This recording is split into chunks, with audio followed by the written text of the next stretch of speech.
like to be able to stitch these two things together, but I highly doubt it would work.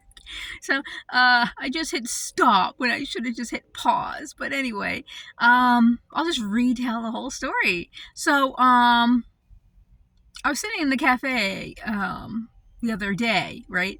And these two men got into a energetic, dick waving contest with one another. So what happened is there was a guy to my left. Then there was a woman, and she was doing her stuff until she wasn't anymore. And a guy came up, right? And so when he came up and he got to his chair and he plugged in his stuff, as soon as he began to do action towards, I'm going to sit here and do stuff, I felt both the men's energies whip at me, go around my field and smack into each other. And what they were doing is they were testing each other for competition. They were competing with each other and sizing each other up with a dick waving contest on this. And they went and they determined that both of them were equally matched and both of them could succeed in kicking the other one's ass. And so then they calmed down, and I'm sitting here like, whoa, what happened? What was that? Right? Feeling that happen. And so my masculine energy bulked up, and he's all like, I'm going to protect you, because it took me a while to figure out what had happened. And then why my masculine energy is now like a shell around me, and why he's standing guard. Like, why is he doing that, right? And he's doing that because he also participated in at least the spectatorship of this. And he was like, okay, of the two of these people, they're like, yeah, we could equally attack and kill and harm one another. Like, we're on equal footing here, so we can relax because one isn't greater than the other, then there would be no relaxation, which is what my inner masculine was doing, because he's like, between the two of them, because he felt all the layers that went on in there and on the entire discussion. And so while I didn't, he did. And so he's now standing guard in defense, because he's like, you're weaker of the two, both of these men, like, you're weak to both of these men. And so now I'm going to stand guard here the entire time, and I'll tap you on the shoulder if we need to get out of here, or we need to go in defense mode, or we need to figure out something else, to do here. But he was on guard the entire time, even though physically what's going on here at this table is I'm dozing off every other minute because I didn't get a lot of sleep, and I'm trying to wait for my phone to charge. So I'm just waiting for a charge to happen. I'm tired. I would rather sleep. But you can't sleep in a public place. So, and then these two men, all they're doing is getting on their laptops. Like, the one guy's on his laptop already. He's like, like, he's just doing his shit, right? And the other guy's getting on his laptop. There's nothing going on here that would be competition, that would be warfare, that would be anything. But men are always in a competition. They're never not in a competition, which is hilariously funny to me. Like, them ordering pizza is not ordering pizza. It's a competition. Whoever has to call in the order loses, and whoever has to pay loses, okay? Like, that's a competition. That's not that is not ordering pizza. That's not them hanging out. Men hanging out is just simply a ceasefire until it's not. Like, that's it. They have no friends. All they have is a ceasefire agreement, and maybe they're foxhole buddies or ladder rung buddies, and like, that's it. And they're not even buddies, because they're ready to murder each other, usurp each other, or use the information they're collecting about each other, which I call bullets, at any time, to usurp the men in that grouping, to get up on the ladder, to get to the next rung on that ladder, whatever that next rung is. And generally then he's get a status by other men. It's not him getting a woman that's the next rung on that ladder. Absolutely not. She's a tool. She's a tool. She's not the ladder rung that he wants to get to. She can be a fireman's ladder, of the ye old type, where you would throw it up and you would hook it on a ledge, and then you would yank yourself up and you run up that. It's a short ladder. Like, I don't know how many people have historically seen this type of ladder, but that's all a woman is in a patriarchal system at best. She is the item that is like a lure to get another man's attention onto that man, or she's the fireman's ladder to get him up to another rung, or she can be a rope system and a pulley system to bypass a ladder rung or 3 to get him up higher. Like, that's all the women are in a patriarchy on their board. Like, it doesn't matter who she is. If she was the president of the United States, she's still someone's tool. Like, it don't matter. Okay, they don't respect her. They're talking about like so many things that they would do to her or her daughter or both. You know, they don't respect them. They're not actually playing the game of kings and ladders, and they're not playing on the hierarchy board. Like, it's not happening. So it doesn't matter what the outside looks like. It's all about what these men consider with this, and that's not it. So anyway, these two men here competed, and then my inner masculine was on defense the entire time until I left, and then he calmed down after I was like, 20 miles away from these men, like 20 miles as in through the store, okay, through the other side of the store. Then he's like, okay, great, we can relax now, okay? So, I was like, oh, that's really interesting. I never knew that because, and then before I left, what happened, another thing that happened was that the guy to my left, he left, and a black guy came up, and the black guy actually had, he did not shoot a signal at the Asian guy. So, but all 3 of these men I would consider to be normal build, okay? But the black guy, when you look at the black community, they were probably thinking he's going to be skinnier, he's going to be slender, but outside of the black community, I'm all like, okay, he looks average. He looks as average as the Asian guy over here does. Okay, and none of them have muscles. None of them are doing it. Like, all of them are the same fucking like medium build. Okay, like they have no muscles. They're not doing anything. But unlike what happened with the white guy and the Asian, when they energetically dick measured one another and were like, yep, we could equally take each other out, and then they calmed down, there was no such fire off between the black man and the Asian. Now, the Asian was still in his secure bubble. He was just fine and secure and happy still. Like, nothing triggered with him. But the black guy, I felt, as soon as he touched the seat, so he was fine before, but as soon as he touched the seat, I felt his energy come in a little bit, and he felt a little self-conscious, and he felt a little bit inferior to the Asian guy, but it wasn't enough to trigger anything beyond that. So it's kind of like when you go into your classroom in high school where, like, you don't feel like you should be there, even though this is your classroom. You don't feel like you should be there. You're not worthy of being there for any number of unconscious reasons, but you're still going to go in, you're going to go sit down, you're going to do your stuff. That's what this guy was doing. That's what the black guy was doing. And so he got up to his seat, and he just started to do his thing. Meanwhile, my inner masculine is still like, defense, But he actually softened the defense on my left side a little bit, and he kept the defense higher on the Asian guy's side. So he's like, between the two of these, you're actually slightly more of a match to go up against this black guy than you are to go up against that Asian guy, which was really, really interesting. So, like, then of course I left, and it's like my inner masculine calmed down after that. And so I'm like, whoa, okay, so men are out here pinging each other in the energetic field to be like, are you a threat? And where am I on the hierarchy? Now, we already knew that they were doing the where am I on the hierarchy, because they were always exuding that out there and being like, who's a threat, who's above me, and who's below me. And they do this with women constantly too. Like, it's real or imagined. Men just need to imagine that you're higher than them. So they will place children above them. I've seen that done. They will place women above them. You see that in a lot of angry men, bitter men. They're placing women above themselves in imagined hierarchy here, and so he's pissed as hell at them for existing because of the fact that he views her as higher than him, and this kind of leads into the next story. So, okay, so the other story here is like, I found a good man in the wild. Okay, so I've been traveling around because Spirit has guided me to go do this stuff on my soul mission. That's why it's my channel is named the way that it is, so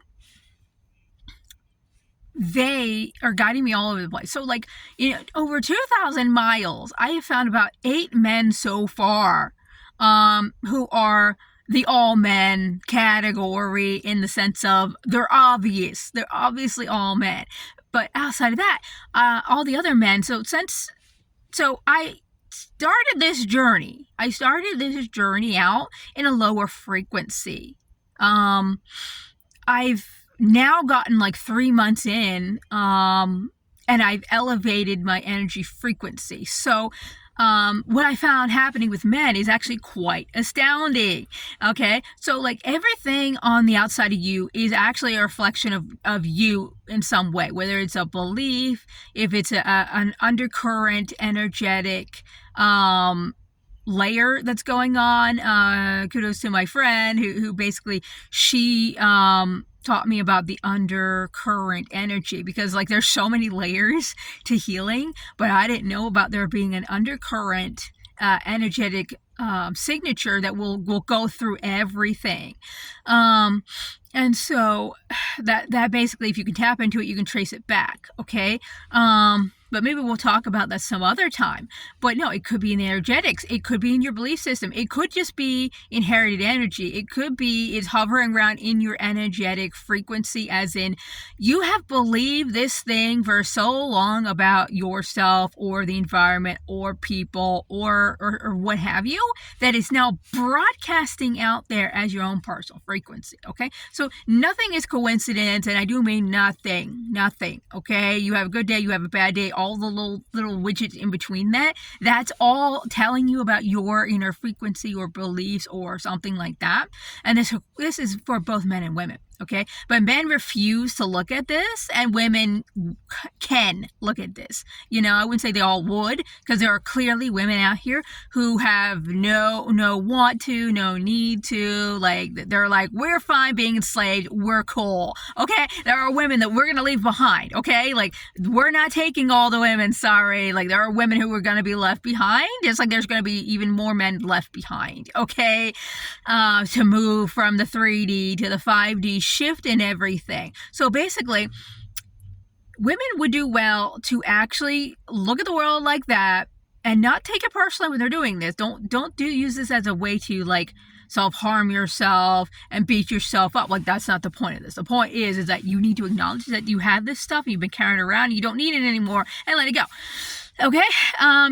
It's really a neutral thing. It's not time for you to get on your self-pity fest and just set up your camp and live there. Okay, no, you don't need that. You've done that enough in your life, most likely. Okay, so when I've changed states, like literal states and figurative energetic states, okay, okay, the men changed. Okay, so I'm not around here being scared of men. I'm not around here having like any issue at all walking around. Like the men are holding up open doors for me, but they're not doing any expectations about me saying thank you or anything like that. They're doing it because they want to do it. Okay, and so this leads into the next part here. So I met this good man in the wild. Okay, so he's telling me. Well, first off, I met him when he was arguing with a woman. So this woman, this black woman, and this white scraggy man. Okay, white scraggy, looks like a hobo. Found out he was a hobo, but he was looking like a hobo. What is it called? Lumberjack. Before I knew that about his background. So them two were going at it for 15 minutes straight, and I'm sitting here eating my food, going, what in the world is this? Why is this in my energy field? What is this trying to tell me about my inner world here that this is going on? And basically it took me forever to figure it out. But basically he was the old energetics of a 3D version of me, okay? And she's the new 5D energetics versions of me that's incoming. So I'm literally at the point that I'm shifting between these two, and so we're still in the part where they're both like the 5D wants to be like, okay, expand. And the 3D is like, no, crab in the bucket. No, you can't do that. What are you doing? This, you're gonna kill me. Don't do this. No, you can't do this. You're not allowed to do this. We need to go backwards. Backwards was safe. Being stagnant was safe. Let's go back. Like, that's literally what they were doing. That's what they were doing. And so it took for like a whole day and a half for me to figure it out, that this what was going on.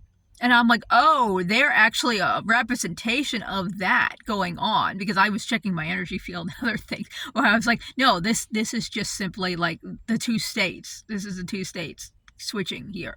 Okay, like that's what's going on. And so she was trying to encourage this man to apply for a tech job, and he's all like, I can't apply for that tech job because I have experience from like 40 years ago that no longer applies to that now. And it's like, okay, well, they might give you training, or they might value the wisdom that you have spent 40 years in the tech industry going and being with all of these fucking companies. They might value that wisdom and hire your ass anyway.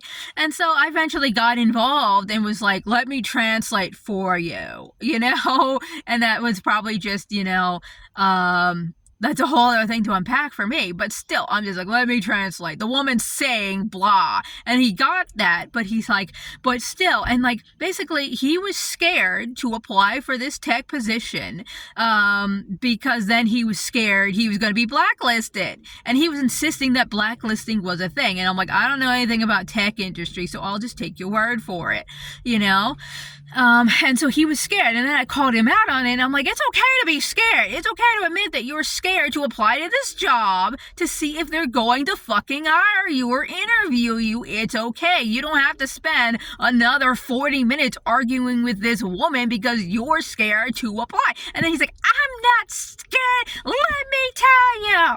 And then he proceeds to go off.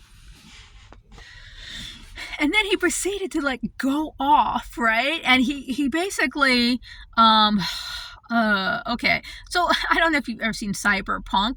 Okay, if you've ever played the game Cyberpunk, the male second lead there, like Johnny. Okay, this guy was like a level 20 Johnny. Okay, without the rock band and the suicidal, homicidal tendencies to blow up his entire, fan base. No, this guy, he would actually and had committed homicide probably in his life at some point, and he's very much willing and able and wanting to do that. So basically, he's sitting here covering over a couple of subjects, but one of his main subjects that he was on was the fact that he's entitled to women being nice to him, right? And so and he kept coming back to this too. So he came back to this about 50% to 60% of the conversation, okay, where he's trying to convince the two women before him that he's a good guy and he's a nice guy. He's like, I'm a good guy, I'm a nice guy,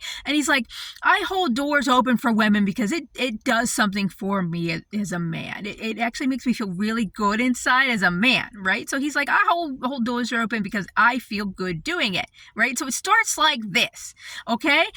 And then he slowly starts to reveal how he's not a good man and he's actually a sexist, misogynistic predator. Okay, so but he doesn't recognize that in himself at all, and like, I'm like sitting here because I know male nature, so I'm sitting here being like, okay, so what you're telling me is you're entitled to women being nice to you so that you don't have your feelings hurt or you don't have your ego hurt, because if you do, and you're confirming that you're just going to be an axe murderer, okay? So he's like, okay, so he's like, I hold doors open for women, and so he's like, and then one time I had a woman, she looked at me up and down and she went through the door. Like, he's holding the door open for her. She glances at him, looks him up and down, and goes to the door and doesn't say thank you. And he's like, that bitch, how dare she do that to me? And he's all like, I wanted to grab her, and I wanted to like pound her face into the pavement, and I wanted her to die in her own blood. And like, he's going through all this on how 40 ways how he would massacre this one woman just because she looked at him up and down, and to him he's like, she's looking down on me. It's like, okay, So you're holding the door open for this woman, and from your perspective, she looks down on you. You're beneath her. You're a cockroach. Ew, why is this cockroach holding the door open for me? And she goes through anyway. And then your response to this is to get so internally emotional and so eternally pissed off and egoic, and basically play all your narratives of your past childhood, because he basically said he grew up in a terrible conditions where basically fighting, not just vocally but causing people to like bleed and die and stuff was a normal thing in their society. And he's all like, I had family members go, we're just gonna kill the cat today because we feel like it, and they would crack a rock over its head and kill it. And he's just like, okay, like, so he's like telling me that this is the background he grew up like 40 years ago or whatever, you know. And so he's basically bringing all of this with him to subjugate upon this woman and project onto this woman that she's looking down on him, you know, that he's holding the door open and how dare he. And then he considers the pain of this woman looking down on him is the excuse that he gets to do to think of her as a bitch and a whore, and he should like mentally murder her. And then he's like, I've had other women where I've called them out on it, and he's like, bitch, you should have said thank you at least. And then when the woman comes back and was like, who the fuck are you? And he's like, bitch, I'm gonna tear you apart, you know? And he's like, it's so like overly visceral about it. He's like, I'm gonna break every bone in your fucking little body. I'm gonna rip your arms off because how dare you tell me that who the fuck am I to be pissed that you didn't say thank you to me? But he's trying to be like, I'm a good guy. And so he thinks like this is good guy behavior. I'm like, yeah, okay, Mr. Psycho, you know? And I'm sitting here as neutral as possible. Like, and then every other like sentence he does, he's always coming back directing at me, right? He's directing at me, not the black woman, but me, okay? Because I know male nature, and he's not scaring me enough with his stuff, because he doesn't know my background. He doesn't know the things I've had to deal with. He doesn't know the abuse I've had to take and stuff. And so he doesn't know anything about me, right? But he's trying to also like scare me and try to intimidate me in this entire conversation, which I thought was really interesting too. And he's trying to convince me that I'm a good guy, and because I don't buy it. Like, I don't buy it. I'm like, yeah, see, your actions and your words and all the shit that you're telling me tells me that you're the predator that we should actually just kill. Like, that's what happened. Because when in the prairie, when all the wolves and shit were killing off livestock, these men didn't sit here and go, what are the wolves' motivations? Could it be that because we're taking up their real estate and scaring away and or hunting their natural go-to meal options, that they're coming after our sheep and boo-hoo them, and maybe we should like leave some sheep out there for them, and we should be more considerate of them? Like, no, they just murdered them in mass. Down to the point that they extincted them. Okay? That's all they did. That's how they solved that. They didn't sit here and go, maybe that wolf has a point. Okay, so they didn't do that with wolves. Sorry, no, but because I'm not being scared, and I'm not doing anything. I'm just being neutral about this, because I was like in this to now try to understand his mindset on this stuff.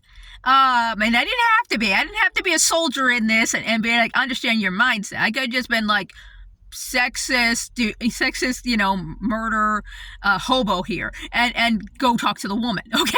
But she's also participating in this conversation as well, trying to help him understand, like, you're not entitled to this. You're not entitled to them saying thank you. You're not entitled to them having to now worship you and grovel at you and all this stuff. Like, you're not entitled to do that. And we're like, and he's like, it's not entitlement. And we're both like, yes, it is entitlement. Let me tell you what this looks like in other men. And he was getting pissed off because we were telling him about examples of other men who felt the same entitlement. He's like, I'm not other men. What are you doing? Don't compare me to other men. But then he would compare us to every woman. So basically, and every other sentence for him is, he's like, I'm a great man. I'm a good man. I've done a lot of inner work on myself because you're still alive. I'm not murdering you, am I? I'm not killing you, am I? You're still alive, aren't you? And he's like doing this to me every other sentence, that he talks, right? And I wouldn't say anything to him. The black woman kept saying, yeah, you're right, because she's also trying to understand in another way, but she's also trying to pacify him too. So she's trying to do both at the same time. And I'm just sitting here neutral, and I'm just like, I usually just give him a deadpan stare when he starts going off on that part of the conversation again. I'm like, how many times do you need to iterate that I'm still alive and you haven't murdered me yet, so I should be grateful to you? It's like, no, man. Absolutely not. I don't need to be grateful to you. He's like, is what I'm thinking. I'm like, I'm not taking that on. I don't need to be grateful to you. Like, you're not the sun of the universe. Sorry. Like, you're just not. And so we're telling him about men in the exact same situation. Well, like, yeah, this one guy felt entitled to this woman, going out with him, right? And so he tried to kill her at a nightclub because he felt that entitled. Or, so we gave him examples. He's like, that's not me. That's not what's going on at all. I was like, that's exactly what's going on. I'm like, we understand the situation perfectly. He just didn't want to take ownership that he's a psycho, okay? And he thinks that he's a better man than that because he's not killing either of us while we're having this conversation with him, because apparently, like, the guy would just murder other men for having conversation. Actually, no, he wouldn't. Like, if we were men, he wouldn't be saying every other sentence, you're still alive, you're still alive. Like, he's like, say I'm a good guy.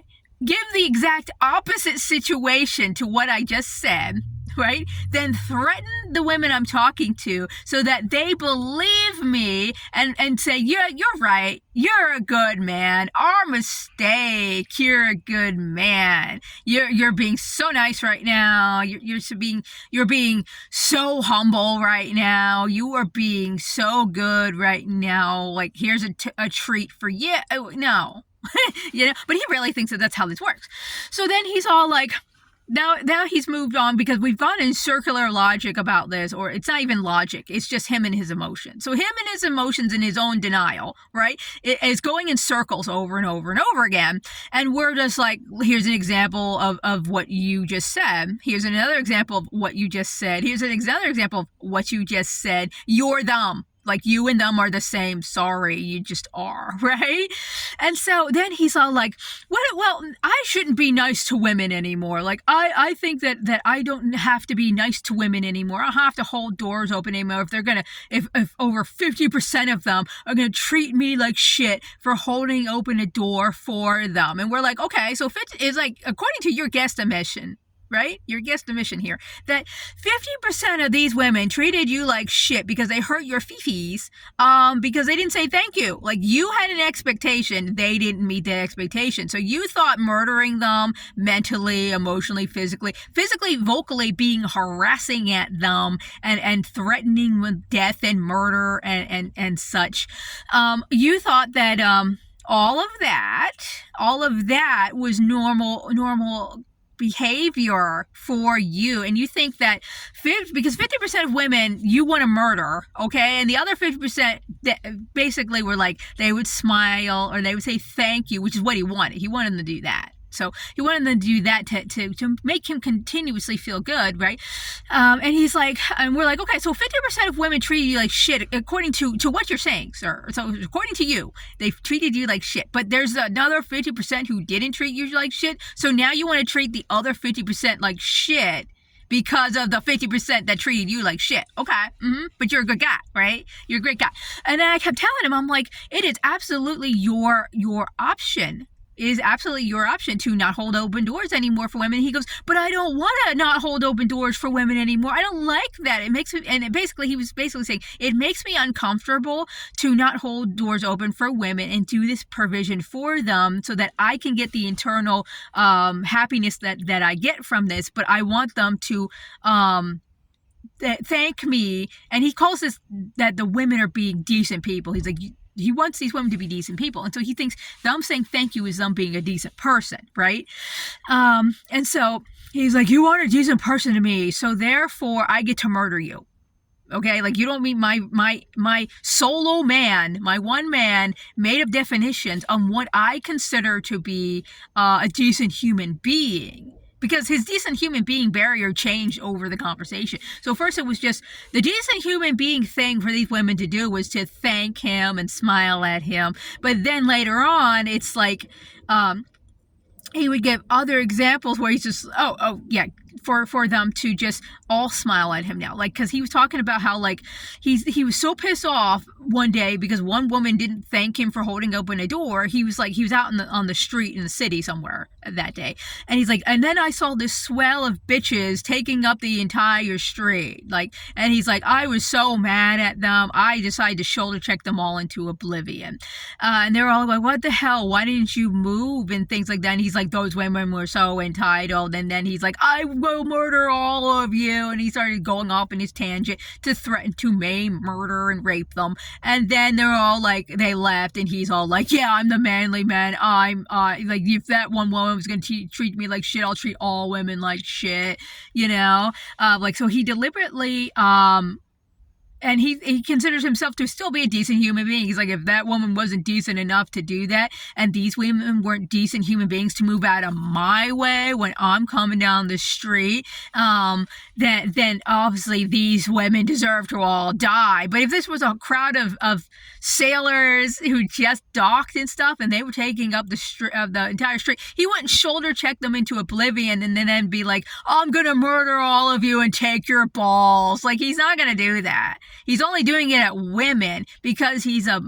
misogynistic, sexist man who feels entitled to women owing him whatever the hell he thinks he's due and owed as a thank you card and a cookie for him doing decent human behavior. But the thing is he's not motivated by being a decent human being for the sheer sake of being a decent human being. He's being a performative, decent, good man because he wants his cookies.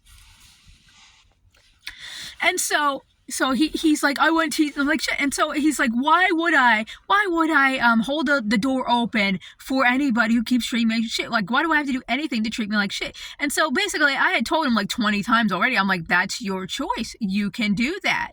Like, you can do that. But see, the thing is, he didn't like the word choice, and he didn't like the empowerment of he could do that. He basically, it was like, it took me like 20 turns of him doing this over and over again for me to realize that, because the black woman goes, oh, I've been with this man, talking with him for a whole week. He just wants what he wants. He's very egoic. He wants you to literally stay on whatever he's talking about and use his exact words back to him, which, that's the funny thing. He doesn't actually want that. Because at points I was using his verbatim words back at him, like, and he's all like, no, that's not what I said, because a woman was talking and saying it to him. That was the problem. So and then he was getting pissed off that I was using other ways of phraseology here to understand what he was saying. Basically, I'm using my own phraseology to be like, okay, I understand what you're saying now. You're saying this, right? And then every time I would do that, he'd be like, no, that's not what I'm saying. And then I was like, okay. So then I would use the exact verbatim.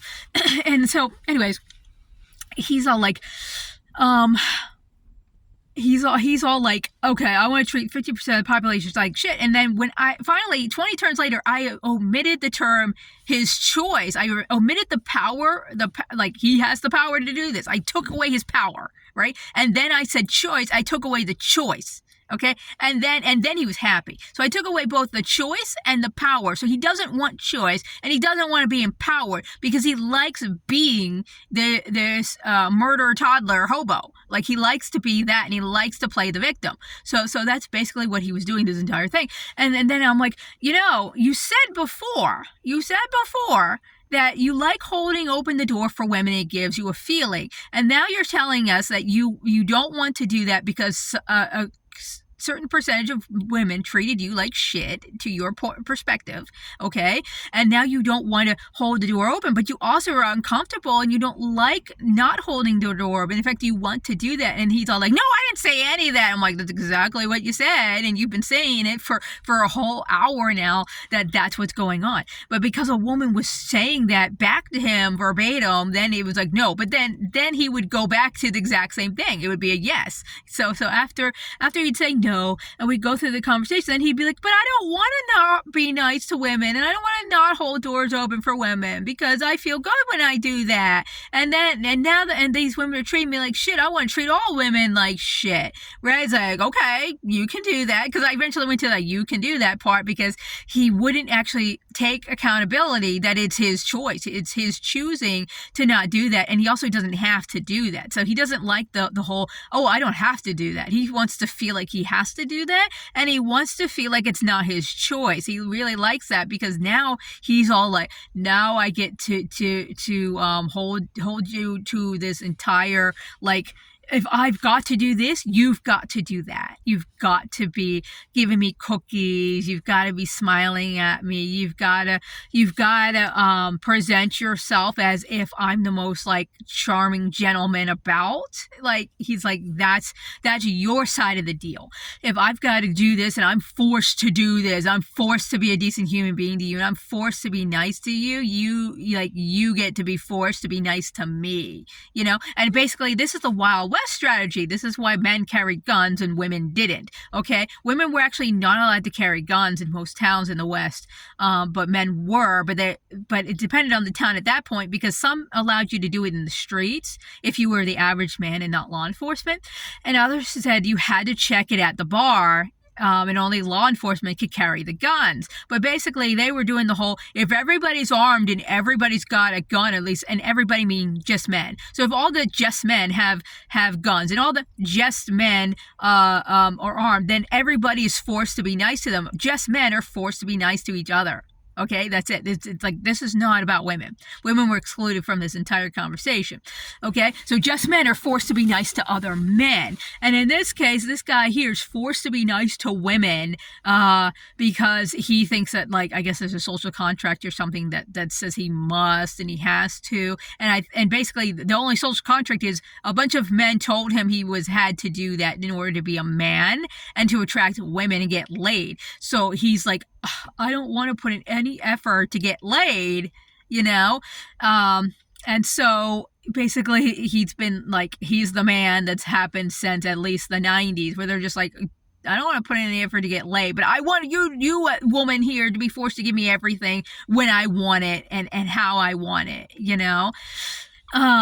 So he spent that entire time just going over there and proving that all those women need to treat him like shit. Because I'm like, look, if you want to treat women like shit and not be nice to them and not hold open doors, absolutely your choice. But you can also expect these women not to have to treat you in any particular way. Like, they don't have to be nice to you. Like, not only did they not have to be nice to you before, but they absolutely don't have to be nice to you now. And he got pissed at that consequence. He's like, that consequence was too much of a consequence for him to pay. And so then that eventually got him onto the subject of, he equates women not smiling at him and not saying thank you for him holding open doors on the same level of, he's under threat for male-on-male violence. So he was telling us about how it's exactly the same thing as this time he went to some, like, I think he said he went to like New York or whatever, but I don't remember what city he said. But he went to a city. He went to a big city, and two men were standing on the block, and both of them were big, strapping men, and I think they were Italian, I think he said. But anyways, he's like, they're big, strapping men, bigger than him, and one of them tapped the other one on the arm, and he's like, I know exactly what that means. So he tried to change his route, and these men changed the flow with him, and like the big guy gets in front of him and starts trying to act like, oh, I don't know what's going on, can you help me? And he's like, no, motherfucker, I see you, don't you dare come near me. And then he looks at the other guy, because the other smaller guy is trying to come around him and trying to beat him up and such. So basically, he's going to be harmed by these two men, right? And he looks at both of them, he backs up, and he's like, and he points at the other one too. He's like, don't you dare come near me. And he acts like he has a gun behind him. So he acts like he has a gun. And he's like, I will kill both of you motherfuckers right now. I'll shoot you both dead and you will die in your blood. Get the fuck away from me, both of you. Don't you try to pretend that you're here and you're lost, because you ain't lost, motherfucker. And don't you dare try to pretend like you're some rando out here. You ain't a rando, motherfucker. Get the fuck out of here. And he's like staring at both of them. He's way shorter than both of these two men. And so he's like a little scrawny twig that they could break in half. And so he's basically feeling like a woman right now. And he's looking at them both in the eye. So that would be another thing for women to do nowadays, is you stare down their souls and you murder their souls. Okay, so do that. Because I've heard other women who are like, I walk everywhere and I go anywhere I want. And what I do is I walk around and I look dead at every single man in the eye. Like every man hiding out in a shadowy doorway, I make eye contact with and be like, I see you, fucker. I see you. And she can walk around then. So she walks around acting like a man and being like, I see you, I see you, I see you. Then none of the men do anything. Okay? And so basically, this guy's looking at him in the eyes, and he's getting his bravado on. He's all like, "I'll kill you!" Oh, right. And so they left him alone. But he's trying to say that this averted violence that was taking place is the same type of violence that this woman is enacting on him, so he can murder her and like should not face any consequences for doing so. Like he literally equates these two. Now I forgot the studies that have gone on, but basically, there is evidence to back up that basically your body registers like all these egoic and emotional and mental pains and abuses as pain, threat, and violence upon you. Just like for gamers, when gamers actually die in a game, their brain and body for a half a split second registers themselves as actually dead. So it's like, I died. I literally died. Like it doesn't know. Like it goes into shock. It literally goes into pain, terror, and shock. It's like, I died. So like for a whole half second, right? But basically, so he's not technically wrong when he goes, ego, ouch, ego, very painful. Okay, like he literally considers his pain because his brain sends a pain signal to him. It sends an actual pain signal as if you ran up and sliced him with a machete. Okay, it's probably like that.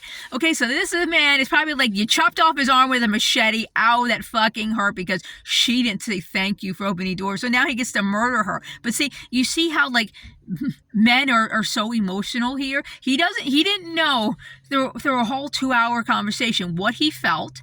He doesn't name it. He doesn't own it. He doesn't want to own it. He wants to be the victim the whole time. He doesn't actually want to be clarified into, this is probably the feeling that you're feeling right now. He doesn't actually have, just like the brain doesn't tell the difference between real and fantasy, he can't tell the difference between being beaten up by a bunch of men and murdered on the street to a woman, looking at him as if he's the scum of the earth. Like he literally, his brain can't tell the difference for it. And then these men also want to claim that they're the leaders, and because their brawny strength, like that's all that matters. And it's like, no, that doesn't matter. It's like your brawny strength we can use in a field and we can use it as manual labor. Like that's where you should be at, probably.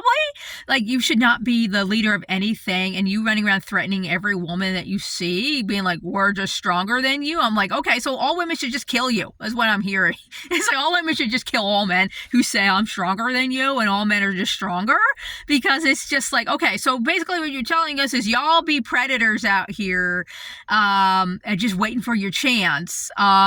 So we should just do what men did to wolves back in the day. They didn't try to understand their feelings. They didn't try to be like, let's look at it from the wolf's point of view. No, they just took them out.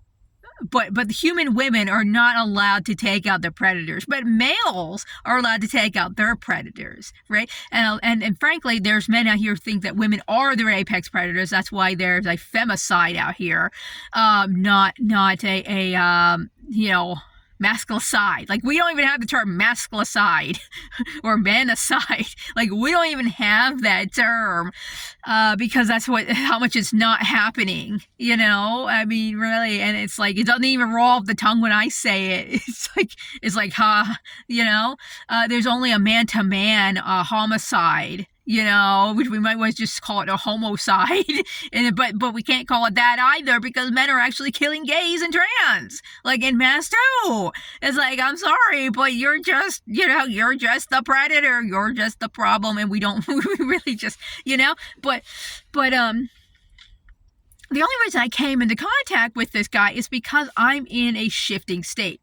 Okay, so that's the other thing. I only came into contact with this good guy in the wild because of the shifting states I'm in. When I'm actually like not in a shifting state, I'm in a high vibrational state. It's like, no, we don't have all men out here. We have really, really decent, nice men who are just like, it's genuine. They're opening the doors for me because of a genuine, they get a goodness inside of them, and that's all that matters, right? And we were trying to convey this to this guy too. It's like, you do it for the sake of how you feel inside. You're not doing it because you get cookies for others. Women don't spend hours and hours wrapping gifts for their family members and loved ones, and giving all the credit to a man, by the way, called Santa He Claus, Santa He Ho Claus, okay? Like, no, okay? So she spent hours buying these gifts, getting these gifts, tailoring these gifts, wrapping these gifts. Your husband did jack shit, but she'll put your name on the boxes and pretend you did something, and then she'll also give the credit to the he-ho Santa Claus.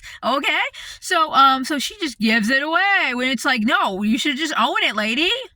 It's okay, you can own it. Mama bought you all these great gifts for you. She wrapped all these great gifts for you. I grew up not celebrating Christmas. It did not put a damper on me one bit to know my parents bought me all these gifts. And frankly, my parents didn't buy me all these gifts. Just my mother bought all these gifts. My dad, whenever he would be left to his own devices to buy a gift for me, it was always shit.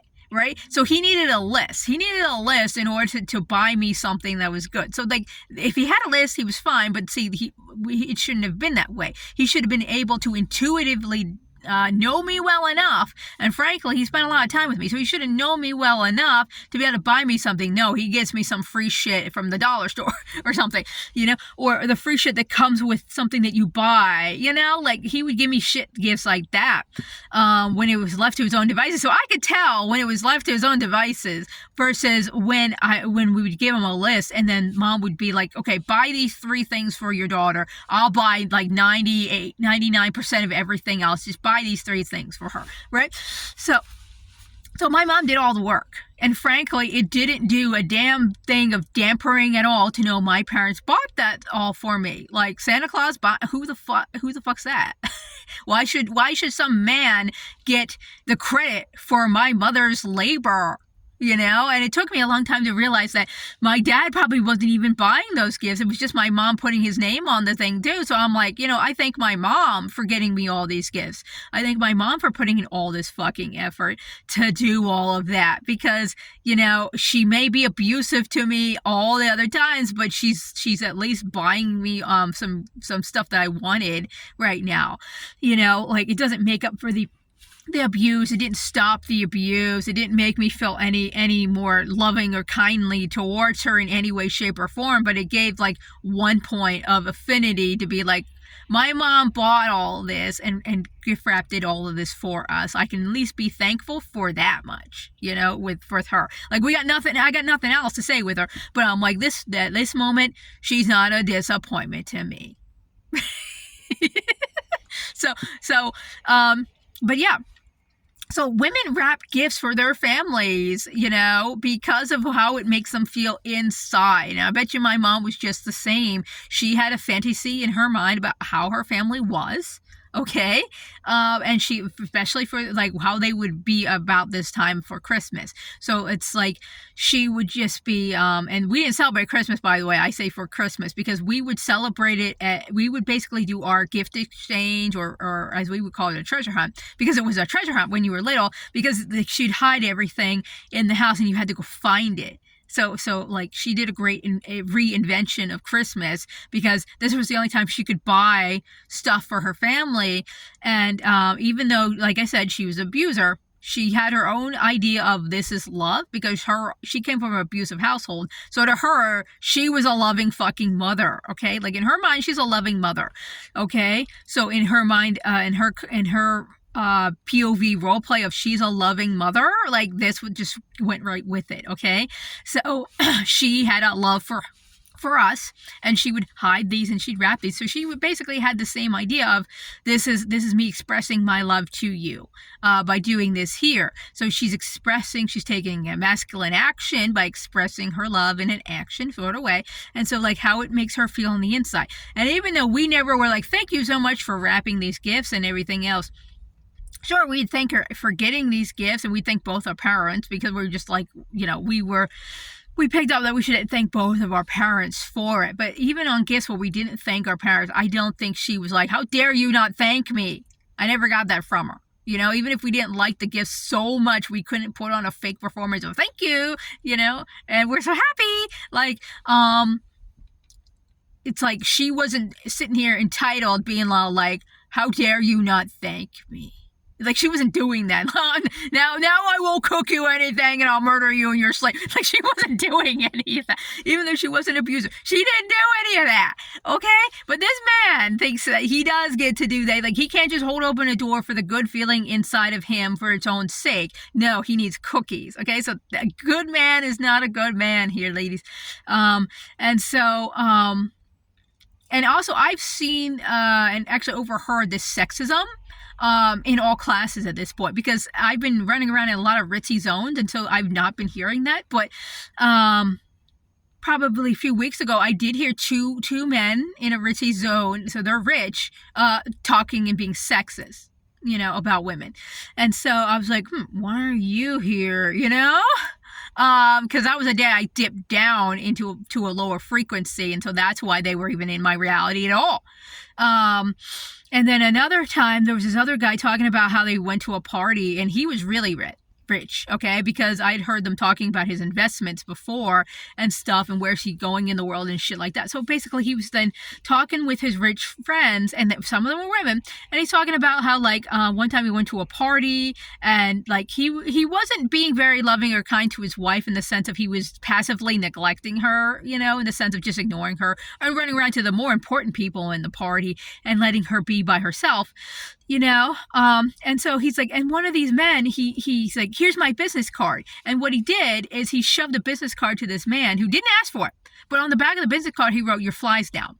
And he's like, and then I kept that card. He's like, I kept that card. He's like, I fixed myself, and then I kept that card. He's like, 40 years later or whatever, I still have that card, and he still checks in with me. And so this was basically a demonstration of the male homosocial nature in work and the bro code in work, okay? Because that man, the man who gave him the business card, didn't know him at the time. He is just a man who noticed that there was an issue, and then per bro code, which is basically they're gonna support men in all areas of life, but mostly to get laid is generally what bro code is there to do. To get laid, or to keep a man in the good graces of the woman he's currently manipulating, so he can keep getting laid. Like, that's it. And so this guy used bro code in a rare instance of nothing to do with him getting laid, because he didn't know this guy was with anyone. He just noticed there was an issue. He gave him a business card, and he was like, there you go. Now imagine what happens if women actually stopped seeing each other as the enemy, because patriarchy coded it that way, and stopped neglecting the youth, and aka the girls, because patriarchy set up all the media to inform little girls, don't talk to your elders, right? Don't talk to your female elders, because they're crone witches looking to murder you at any point in time. But we don't have that narrative with men, okay? So basically, patriarchy tells younger women, don't talk to other women, older women at all, because if they do, they're gonna put these younger women into the knowledge that all these men are here to manipulate you, and all they want is you, and they'll tell you that you're older and you're wiser than what you are, but really they're just manipulating you, I mean, the only exception to that might be like your actual father. If he notices you're an old soul, then maybe that's the only exception. But any other man who ain't your dad telling you that, they actually want sex from you, and they want to groom you to be his new toy until he gets a new thing. Because really, you're just the fireman's ladder to get him to the next rung. or you're going to be the rope to get him up several other rungs. Like, that's all you are. You're a tool for this man, and that's all he's looking for younger girls and women. This is why the age of consent is low, because it wasn't because young girls are looking and ready to have sex at like anywhere between 10 to 16 years old. It's so that adult men can prey on them, and there's other states who want to lower that to 9 so they can prey on them some more. Okay, like, men need to have younger and younger women, because the teens are getting too smart for them. The teens are listening to their female elders and be like, oh, you just want sex, and this is all manipulation, and this is all lies, and this is all coercion, and this is all you're just trying to rape me, okay, and other things, And so the media will totally groom women for this as well, to help men. And so basically they have to keep going younger and younger and younger, so that the women at the top can't properly explain to a 9-year-old, being all like, men just want sex from you, okay, and such. And they shut down the programs in the schools some years ago now, where they were teaching like first graders and such, or maybe they were second graders or something like that. They were teaching them bad touch. So bad touch helped them understand what is a pedo in a child language, right? So they shut that down, and they tried to say, like, the teachers were teaching them pedophilia. It's like, no, the teachers were teaching these young kids about how to not be pedo victims. And if they are pedo victims, they know what happened to them. So now they can go inform somebody else that bad touch happened, and this is what happened to me. Okay? So, like, men don't want young girls to know that stuff, because they can't prey on them as easily, and they can't just get away with it as easily.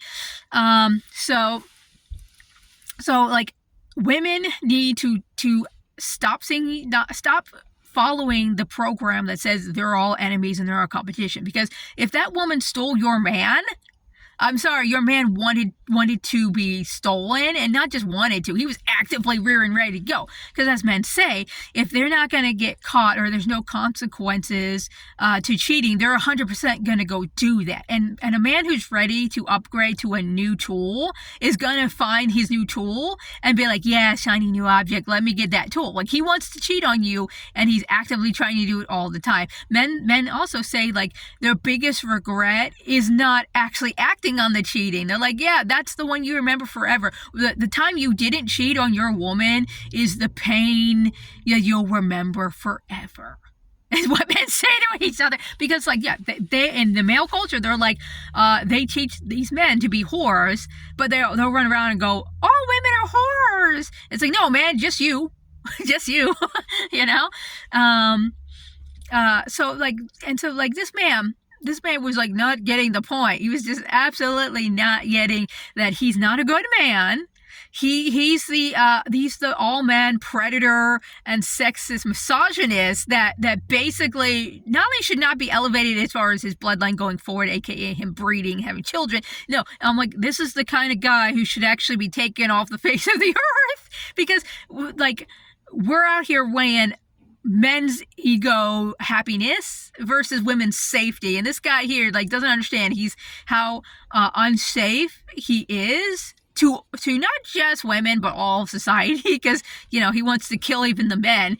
But I was like, the examples he gave about the men, I'm like, that's understandable that he would get that way, but it's absolutely not understandable that he would get that way over women walking on the street, or women not saying thank you and giving him smiles and giving him cookies for doing nice things. So it's like, he has no bandwidth to understand that. He just wants to be the victim. He wants to have no consequences. He wants to be able to threaten me like 50,000 times during a conversation. He's threatened me 50,000 times because of the fact that I'm here trying to understand him.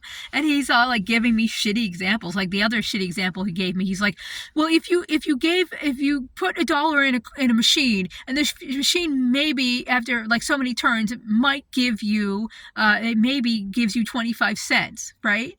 Maybe gives you 25 cents. I'm like, that's not how a machine works. Machines are programmed by mathematical algorithm to give out money at X amount of times in turns. Even slot machines do this. Even the lottery does this. And it may seem random to you, but they program these things to give out at these particular intervals. Once these intervals are met, then voila, money happens. And I'm like, the machine can't maybe give you 25 cents. Like, if you're telling me that this machine is programmed to give you anywhere from 0 to 25 cents, it's like, that's not what I'm saying at all. And I'm like, well, you better make it make better sense, because maybe doesn't mean what you think it means. He's like, maybe you're just a whore.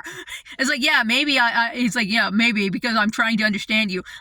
Like, that makes sense. What sense does that make? I'm like, I already knew that he was like, oh, his ego was upset because I wasn't falling for his bullshit. I'm like, maybe doesn't mean what you think it means, sir. Like, I can see male nature. You're making up the word maybe right now to mean whatever the hell you want it to mean. But maybe means a particular thing, and you're not using it like that. It's like, the machine isn't maybe going to give you 25 cents. It's either giving you 25 cents or it's not giving you 25 cents. Which one is it, sir? You know? And he did not like that. He did not like that. And he was like trying to use these asinine things. And he's like, what about a Rubik's Cube? He's like, there's six sides to a Rubik's Cube and all these colors, and there's only so many combinations and possibilities. And then the woman was like, I'll name those possibilities for you. And she's like, it's like I forgot the number that she said, but the fact that she chimed in right then and said what it was pissed him off even more, because I'm like, I listened to her for half a second, not his nonsensical thing. I'm like, look, sir, like, if you want to play the game of there's a infinite amount of options and you never know what you're gonna get, I'm like, you know, then I'll have to give you a video game thing. And it's like, No Man's Sky has a randomly generated, procedurally generated universe, and no two games are exactly alike. I'm like, that's what you're talking about, and that's not going to fit with the door example you're giving me.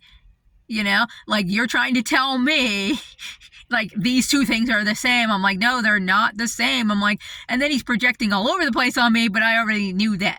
Like, that's what's going on. So I'm like, projection. Like, I'm like just sitting there in my head being like, yep, he's projecting all over the place. He doesn't want to be understood either. So his victimness was coming in all the time. So when he calls me a whore for trying to understand him, and he's like, I don't have to be nice to you either. I'm like, no, you don't. I'm like, you know, he's like, and we don't even need to have this conversation anymore, because like nothing he was saying was landing with me, and I wasn't gonna let him get away with being the victim and taking on his projections as if they're mine, or believe him when he's projecting onto women all his faults and his craziness, and be like, yeah, you're right, man, you're right. Like, no, I wasn't gonna do that. So I didn't do any of that. And then he's like, we don't even have to have this conversation. I'm like, that's the first right thing he said this entire time. Like, that's the first only thing. I'm like, okay. So then I moved right over to talking to the woman, like, without skipping a beat. We were talking about something else, and because I switched so quick to having a normal human being, like, logical, mind-to-mind, you know, conversation with this very intelligent woman, okay? Because she's on my level. You know, like, we're on a level with one another. We had to lower ourselves to talk to this man, you know? And we had to lower our intellectual bandwidth to talk to this man. And so 3 minutes into us just having a normal conversation about, basically, we were talking about our past and how like, we had to deal with violence and we had to deal with this stuff. And such, and we're relating to one another. He's like, I gotta go, man. And he packs himself up and he leaves. And then we're like, men. He's projecting all over the place, and he thought that we were going to take him seriously because he doesn't know how to have a straight conversation or a logical conversation or an unemotional conversation. Like, he can't be a normal person, you know? And so then I guess he sulked about it and cried about it in the men's bathroom. And then he came back out and he's all like, bye, ladies. You know, I'm like, you know, because it's like, if you didn't talk to him before this point, you would think that he was just a regular hobo guy arguing with this woman.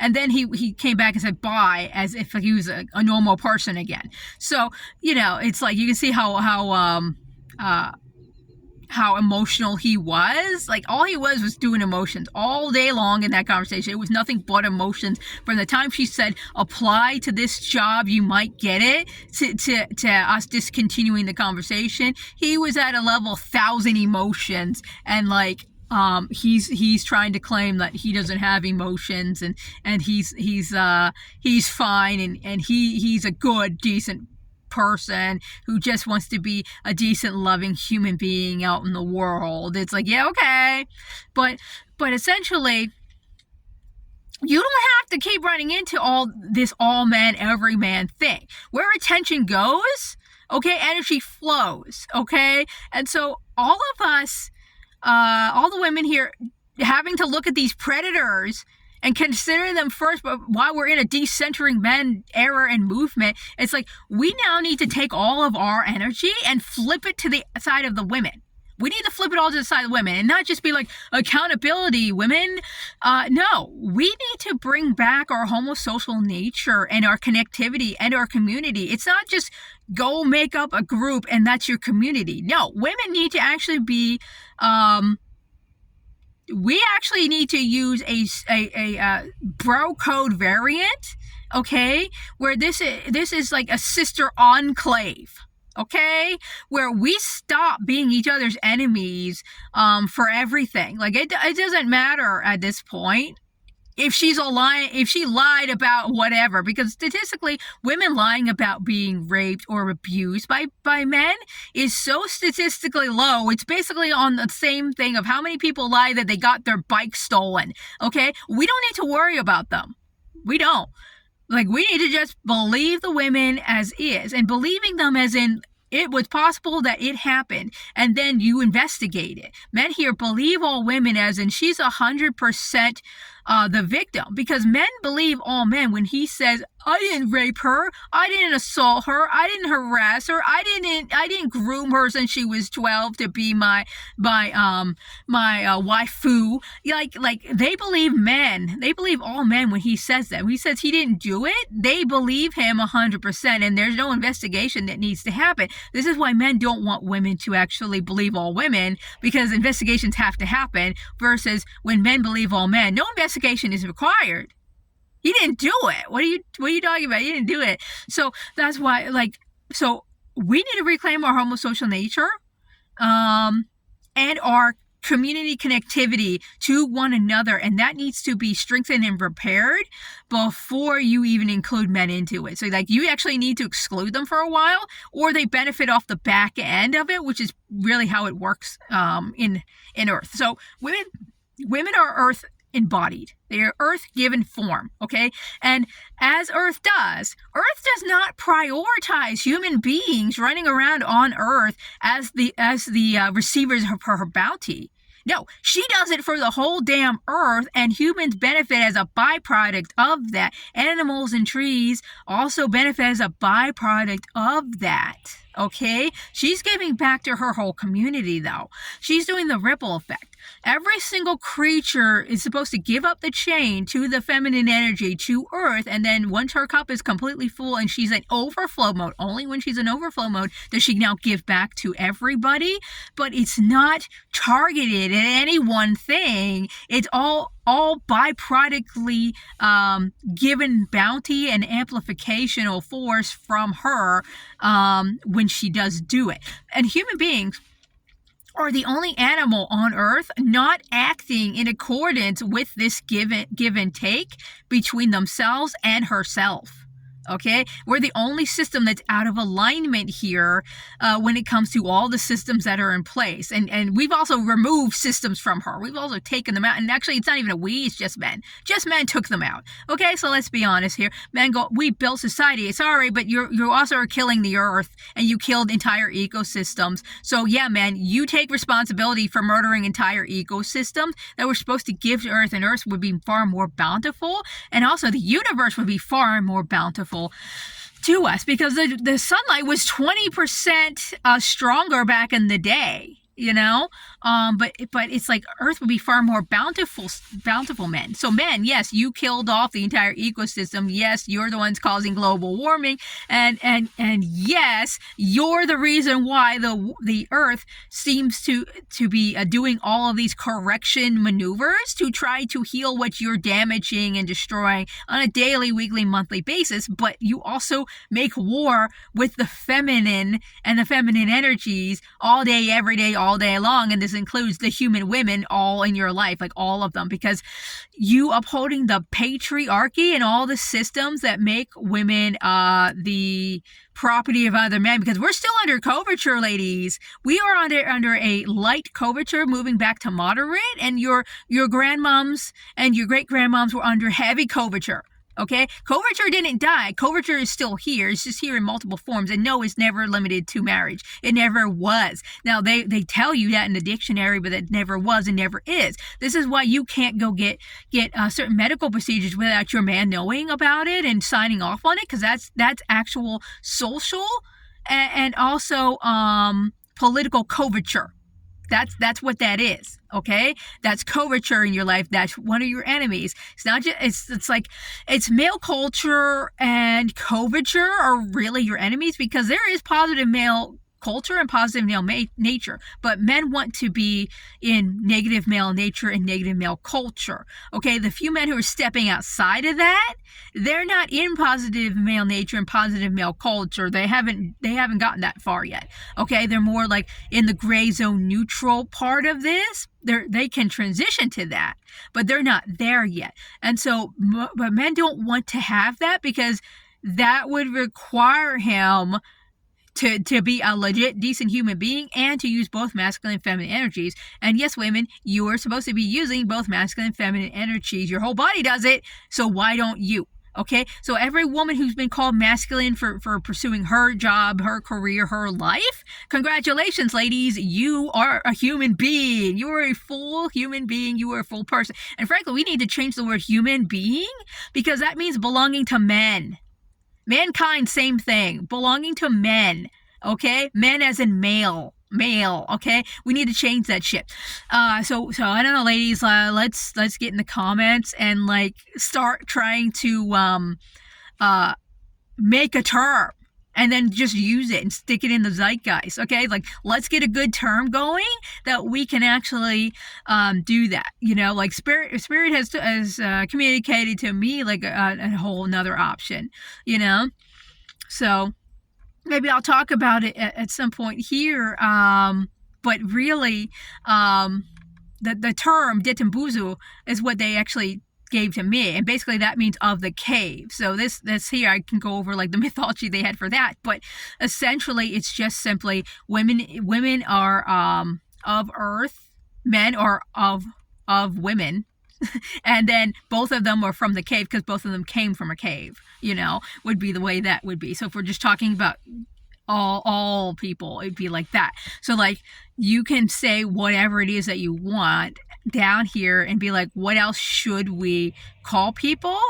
And what else should, like, what does that mean? So like, use your intuition here. Start channeling it in, ladies. Try to get these words going, because if we can actually bring in these words, and this will also get you in touch with source, okay? You are naturally connected to source all day, every day, 24/7. It doesn't matter how wounded you are connected to it, okay? Men are never, like, the way that they're connected to it, they have to try harder, and it's not as much of a quality, because you are feminine energy. It doesn't matter how masculine you are feminine energy. So you have a direct line and a direct channel. You have like the signal booster. He's got the tiny little radio with the antenna, and he's trying to tune into feminine energy. Okay?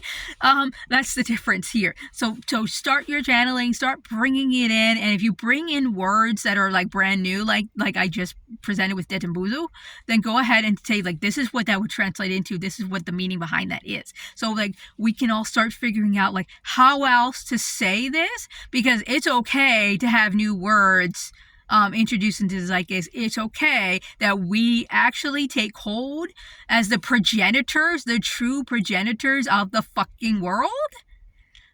It's okay that we actually bring in our own lingua franca here and actually inject that into the zeitgeist and actually move that forward. But if we can all agree on this more, women don't normally agree on stuff because we're all actually earth embodied. We are supposed to be our own planets embodied. Okay, every single woman. No two planets are alike. Okay, you're lucky you like half of them have fucking gravity. Okay, but when you look out there into space, oh boy, do you get some fun fucking options. Like there's one planet that rains fucking diamonds. Okay, another one that rains glass. Okay. Like, you don't really have to have gravity on your world if you don't want to. It's okay. Okay? But it's like we're all our own world. We're all our own world. And you need to start thinking of yourself as your own world. Okay? To help you understand what do you need in your world systems for you to be the garden of that world, to be the garden world. Because a lot of you are desolate fucking planets right now. Okay, you guys are.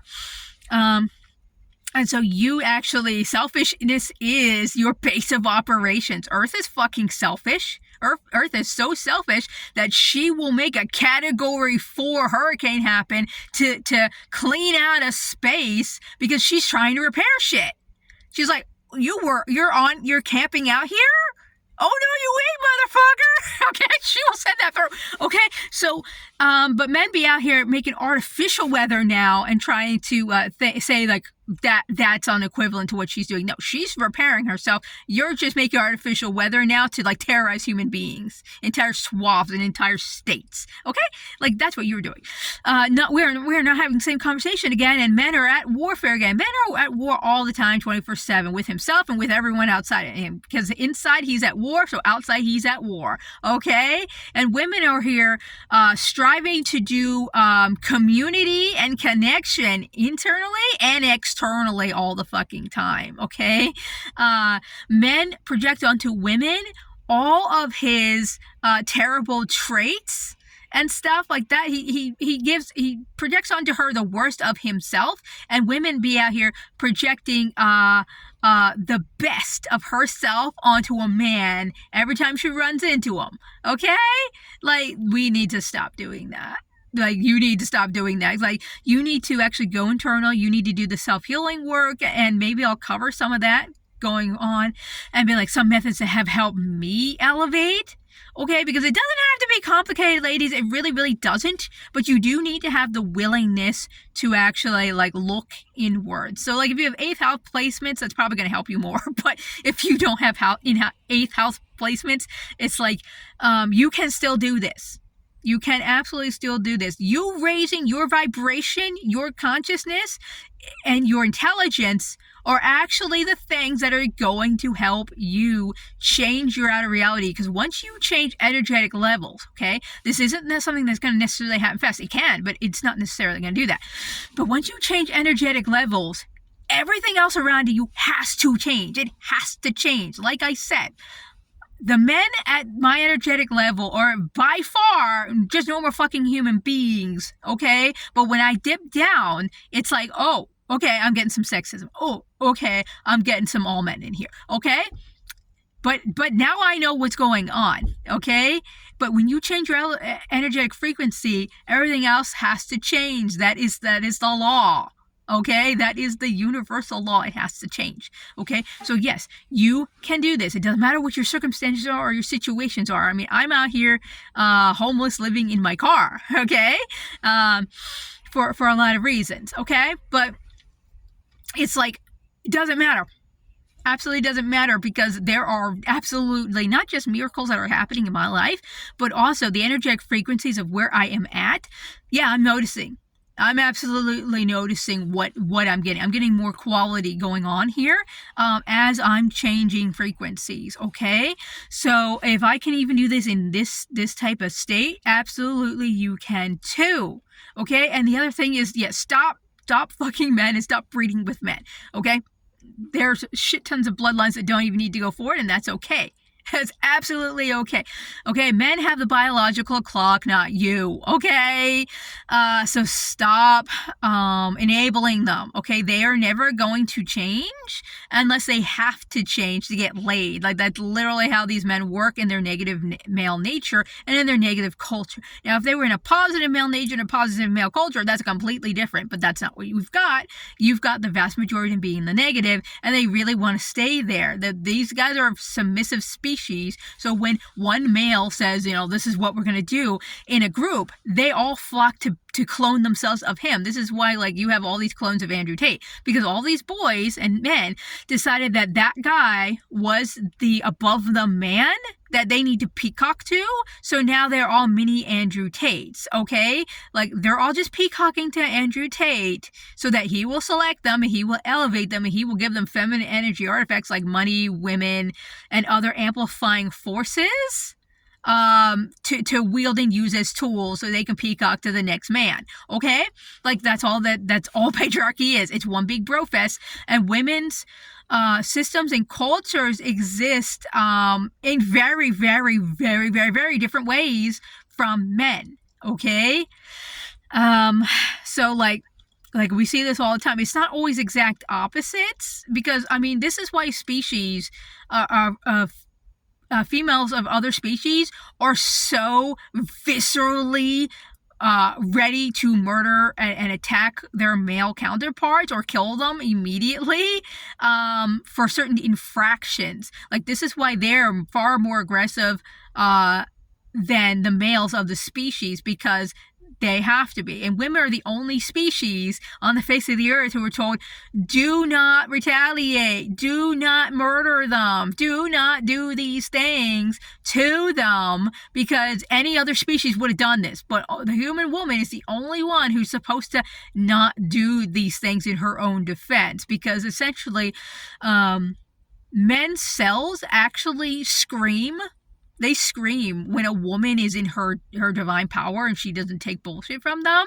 Like, they scream and recoil in their cellular structure. It's hilariously funny, but that's why I think women actually at this stage in time were supposed to be bigger, stronger, and actually more aggressive than the man is. But their cells scream when they run into a woman like that. So it's like, it tells me that, yeah, women are supposed to be actually aggressive. And one thing women can start doing now, instead of me saying murder all men, no, one thing they can do right now is actually start moving in groups. Men hate women who are walking around in herds like that because of the fact that they can't pick one off. If all those women in that herd were doing their inner work to make sure that they are good, they are healing all the inner trauma and turmoil and all the programs that are inside of them, so that they're showing up as their highest and best selves every day, as best as they can.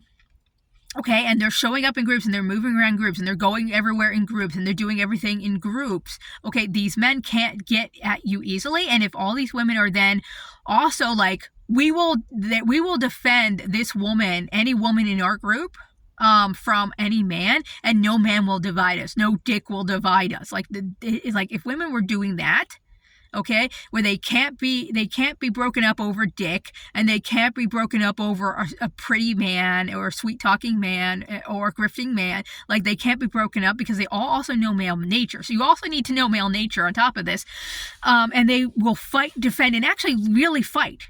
So if they need to actually fight a man and they need to get weapons and beat him, okay?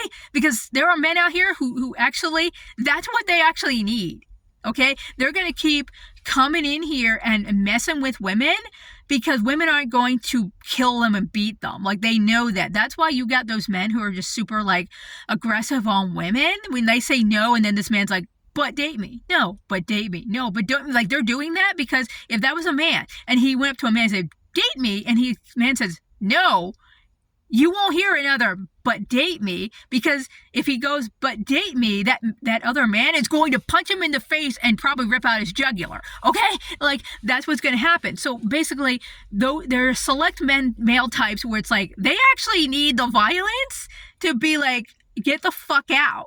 Like, we told you no, and now the fists be coming out with the iron on them, okay? Or you holding coins or whatever, So it's like, they're just like those weak ass men. Like, they're actually asking for a beating. It's the kind of like the tree asking to be shocked by lightning, okay, is what that man is doing, because he knows that you aren't going to do that single-handedly, and he wouldn't really go up to you in a group unless he felt the group was weak, and he could take on all the group in like a charming way. If he had to like physically beat all those women down and then be like, go out with me, like, he wouldn't do that. He wouldn't do that, okay? So all these women have to be ready to be in defense of one another, no matter what. There's no considering, like, oh, is she lying? Like, men put that in, that's a male program that they put into you to be like, doubt her, she's lying, she has to be lying all the time, because men have to be right.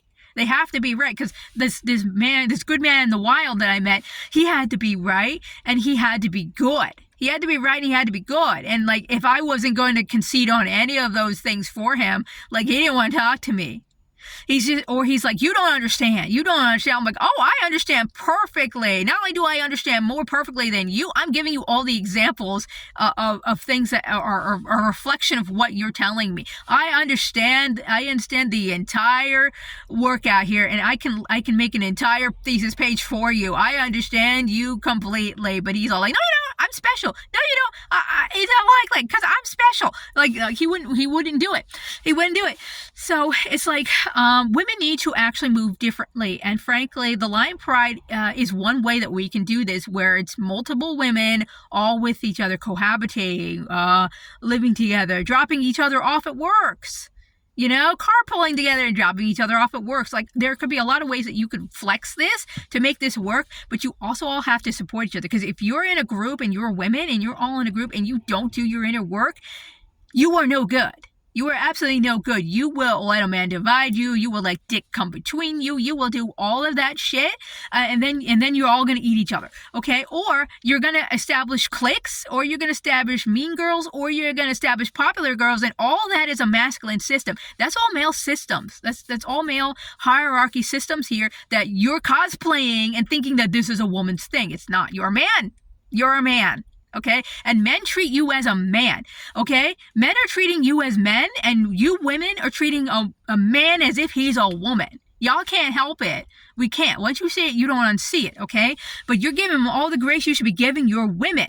You should be building up your women the way you build up your man. You should ride or die to a point with women that you aren't dying with these men, okay? Like, there's a point where ride or die just don't work. Like, no, you're dishonoring yourself fully and wholly and completely, and you need out of that relationship. It's toxic.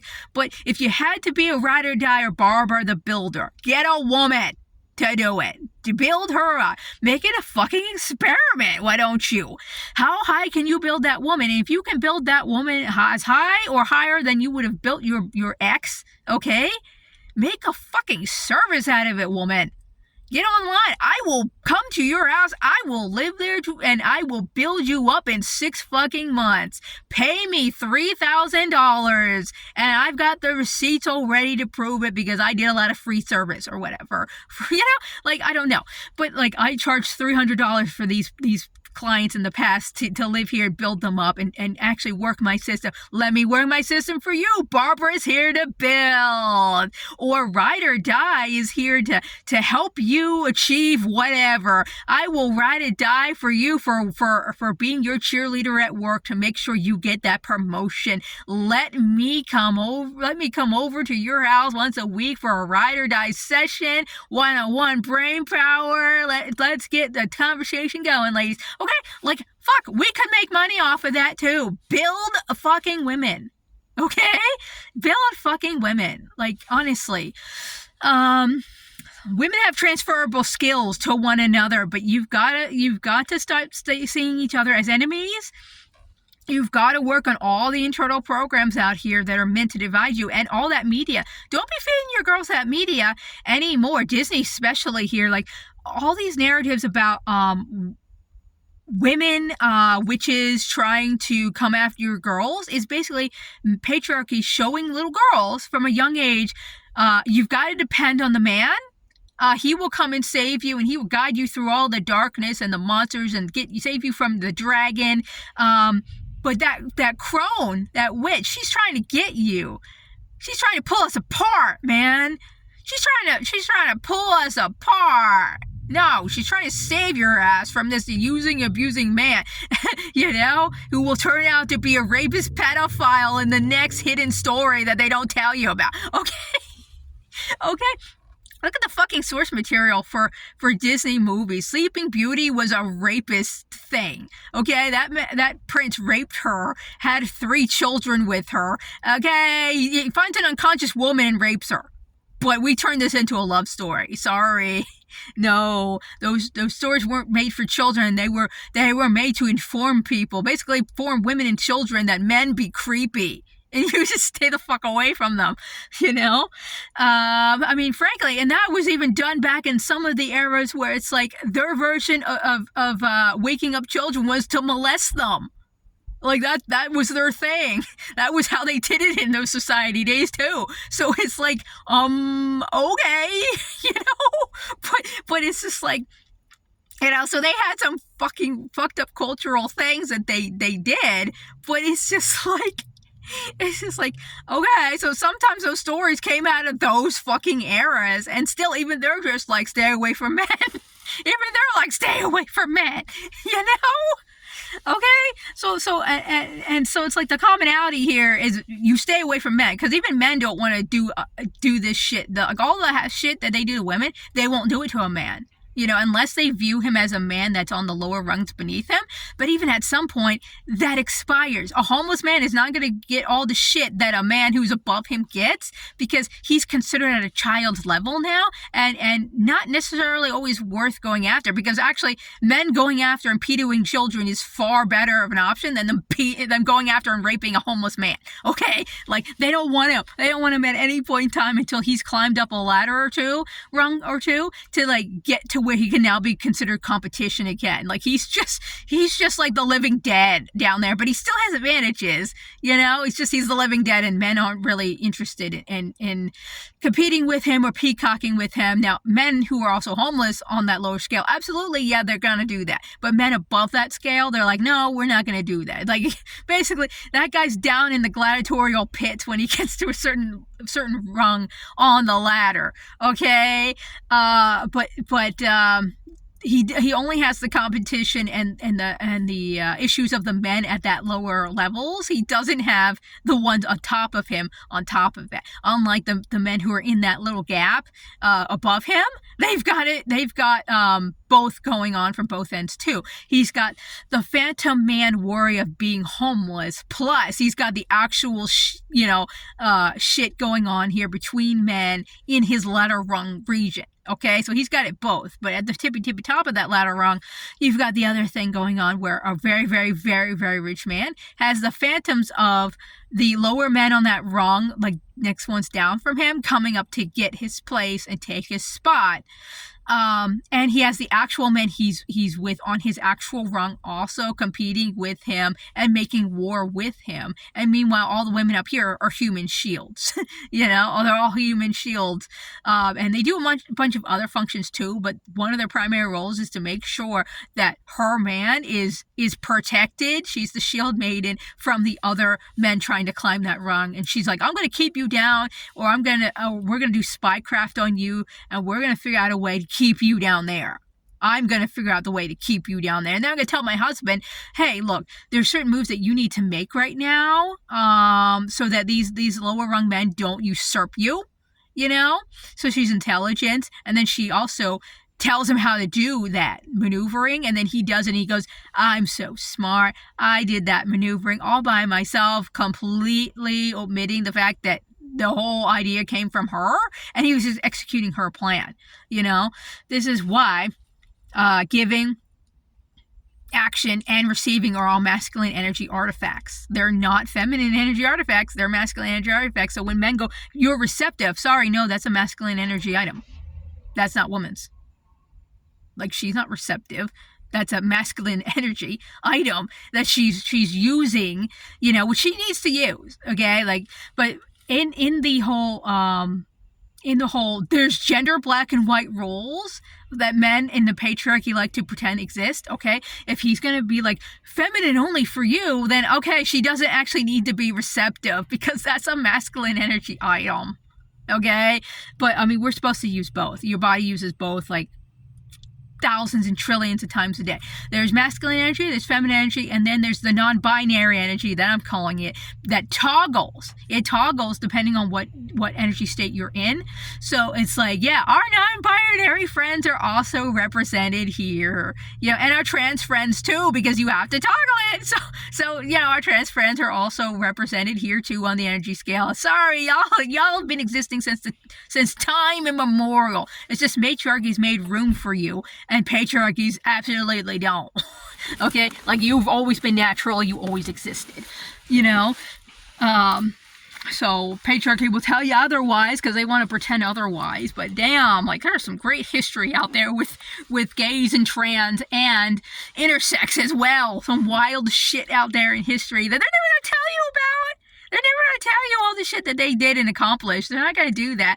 Some of it I wouldn't even count as an accomplishment just because, like some of it is really, like, bloodthirsty, like, war shit, where it's like they succeeded by murdering everybody. Like, I don't know if you want to count that as a success, but, it'd be there, But yeah, women need to move differently. Maybe, if you guys comment about that, like, do you want to hear my suggestions on what could possibly go on with that? But really, honestly, women need to move from the 3D to the 5D. If you stick around here in the 3D and you keep making the choices that choose to keep you in this whole 3D stagnation, contracted state, uncohesive state, then that's where you're going to be, because we're at the point where the earth and how the timelines are shifting to the point where you've got to make a choice. So women, you actually want to get on the 5D. It's okay to be on the 5D expansive timeline and leave all this shit behind here in the 3D, because that's only going to get worse rather than better. 5D is where that's going to get better.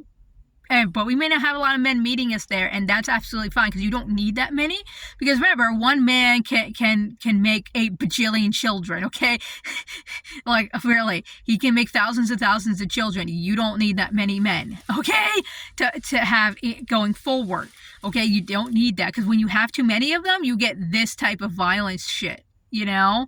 And back in the day, they would have dealt with these violent people by killing them off or banishing them, which was still killing them off, because depending on where you were back in the era, it's like, sending you out into the wilds was your death, because you couldn't function in it without a community. And if you somehow did, they still didn't want you in there, because it was all about community and cooperation, and both men and women cooperating fully. And if you were not going to cooperate, but you were going to be violent, you were going to be aggressive, you were going to fight everybody, you were going to be entitled, you were going to act like you owned everything, sorry, we need to kill you.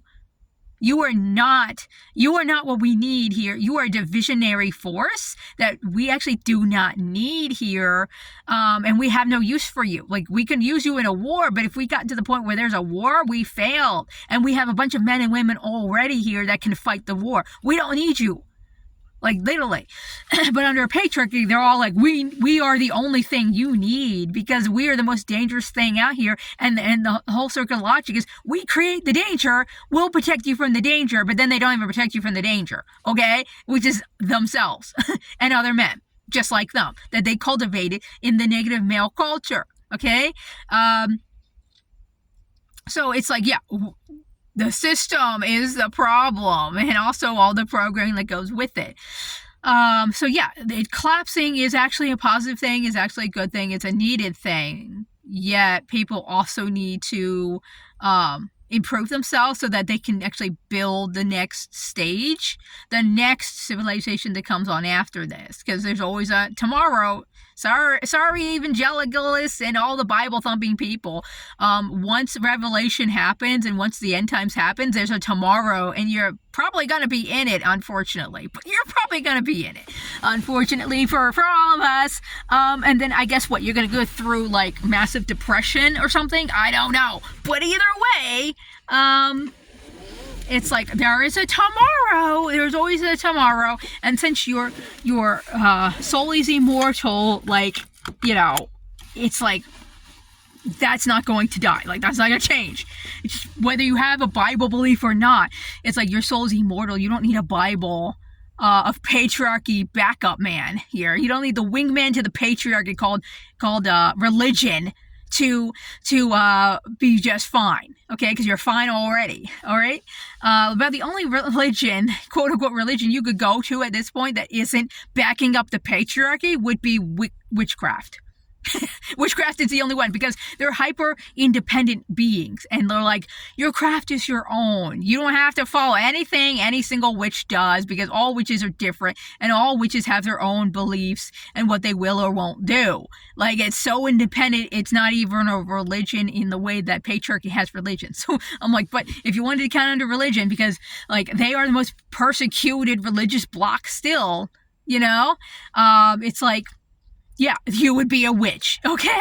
Like, that would be the most independent one you could be there. But you don't need religion. You don't, And also, witchcraft doesn't support the patriarchy. It doesn't support the patriarchy. It's the only religion that doesn't do it. And so that all needs to go away, And women need to move differently. Like, they're always going to be not on the male's rung here as far as a patriarchy is concerned and hierarchy is concerned. So the most dangerous thing a woman can do in the patriarchy is to be an independent woman on all fronts, including us finally splitting off and cultivating and frankly reviving and unburying and reconnecting to and actually doing our own homosocial nature, getting it all back, because men are still running on their homosocial nature. They've got far more of it. Now, patriarchy did destroy that. It did go through there and cut off a lot of limbs, but it's still intact. Women's is not intact. It's like ribbons at best. Okay, like we got a few ribbons. Like lesbianism is also part of women's homosocial nature. Because you are in a grouping with your own gender, okay? So it's homosexuality can be a part of homosocial nature. Men are engaging in it all day long, every day. Okay, men are in love out here. Men, and I'm not talking about gays. I'm not talking about trans, I'm not talking about gays. I'm talking about a normal straight man is in love with another man. He sees another man, he values another man, he uplifts the other man. Like, that man all day long is about man. Like the Bible, God was basically being a pick-me for Adam. He spent the whole damn time being like, my man in Genesis. That's all he was doing in Genesis was my man. He was gay for Adam, okay? That's why he gave him in charge of women, because he was gay for Adam. Because Adam didn't even meet his expectations, but he's like, my man. And he's, okay? So yeah, men have been engaging in their homosocial nature still, and they're still doing it. Okay, that's why their whole patriarchal system is the way that it is, but they're doing it in a negative way. There's a way for them to do it in a positive way, and also then gay wouldn't be a problem, because like there's still going to be men engaging in that when they do it properly. Okay, we're supposed to both be, each gender is supposed to be homosocial primary for the bulk of their existence, because they're filling each other up. They're giving each other community support, uplifting them, doing all the things that women do as part of a general community already, okay, and more. But then there's a limited amount of reasons that you would come together in heterosocialness, okay, limited. It's not just sex, okay, so it's not just sex, but you do it for cooperation purposes, building, like keeping the walls of your city or town up, like that would be good. Going hunting, because women hunters range, so like it depends on like how important it is to go hunting. Like, if hunting is like the only way that these guys have to survive, then you get 100% women participation.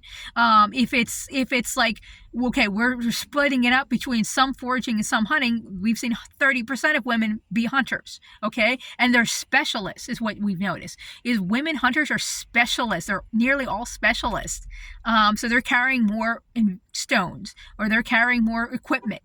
They're inventing new equipment. Women are the progressive gender, Okay, men want to claim that they are, but you can see the stagnation. Men are the stagnating.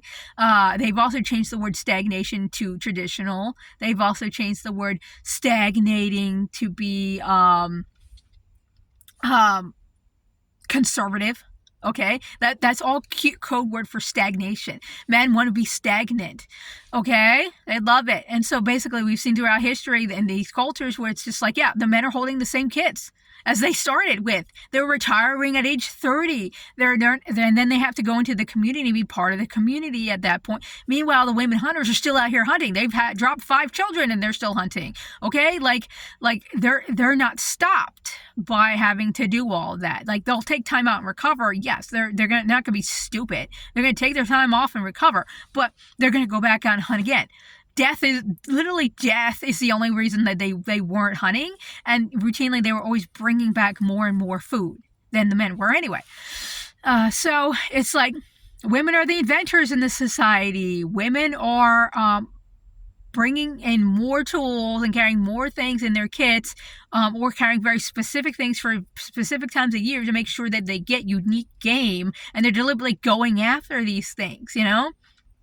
Women hunted mammoths, you know, as well. Like, men want to play and pretend like only men hunted mammoths. Like, no, women hunted mammoths as well, you know. They have the evidence for it, so it's like they were hunting those things too. And when you look at the game that women were going after, it's like, yeah, they're going after big species for the tribe, while the men are going after like the moderate and the small things. They're going after bigger things because that's going to be far more useful. If men came along on these trips with women hunters, they were there to just carve up the creatures and leave, but they didn't have the right tools for some of those creatures to carve up. Those women had to do the carving, so the men just had to take the meat back, you know, sort of thing. So it's like, if they were going to show up at all, it's just to drag the meat back home and then claim that they went and they got all that. It's like, no, you didn't. You just drug that back, you know? Meanwhile, those women are off hunting some more things, you know? We have, the history is all skewed to the favor of the male. You know, archaeology back in its infancy decided that men were everything and everything was male. So if they found war equipment next to a bones, they would be like, "That's a man. That's a man." But then we test it now with all of our new technology, and we're like, "That was a woman. That's a woman." You know, so it's like, we're constantly proving them wrong because men just want to pretend they do everything revolves around them because it's ego. Okay, this is why ego for a man has to die, but ego for a woman, she has to be discerning about. Some of it she needs to kill off, and other parts she's like, no, we're friends. What are you talking about? You know, because her ego is there to aid and help her when it's working correctly. But men's is just there to like always cause his fucking downfall. You know, like it's a built-in expiration meter right there. Okay, the clock's ticking when he's in his ego. Okay, but women need to move differently now. They need to stop focusing on men. And start focusing inward and healing and repairing and removing all these programs out of them.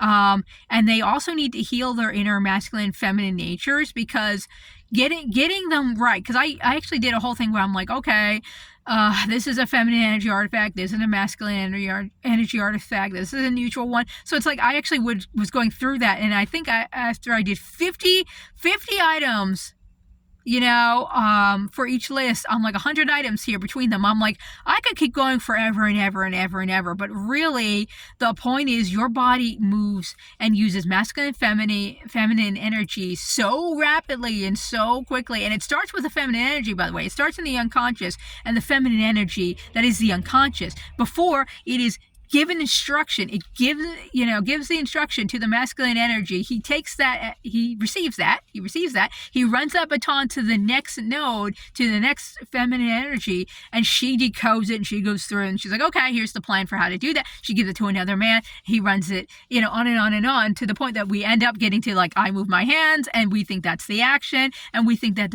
that's all there is, and that's how it all happened. But no, it started with the woman. It started with the feminine energy, and frankly, we need to rename these.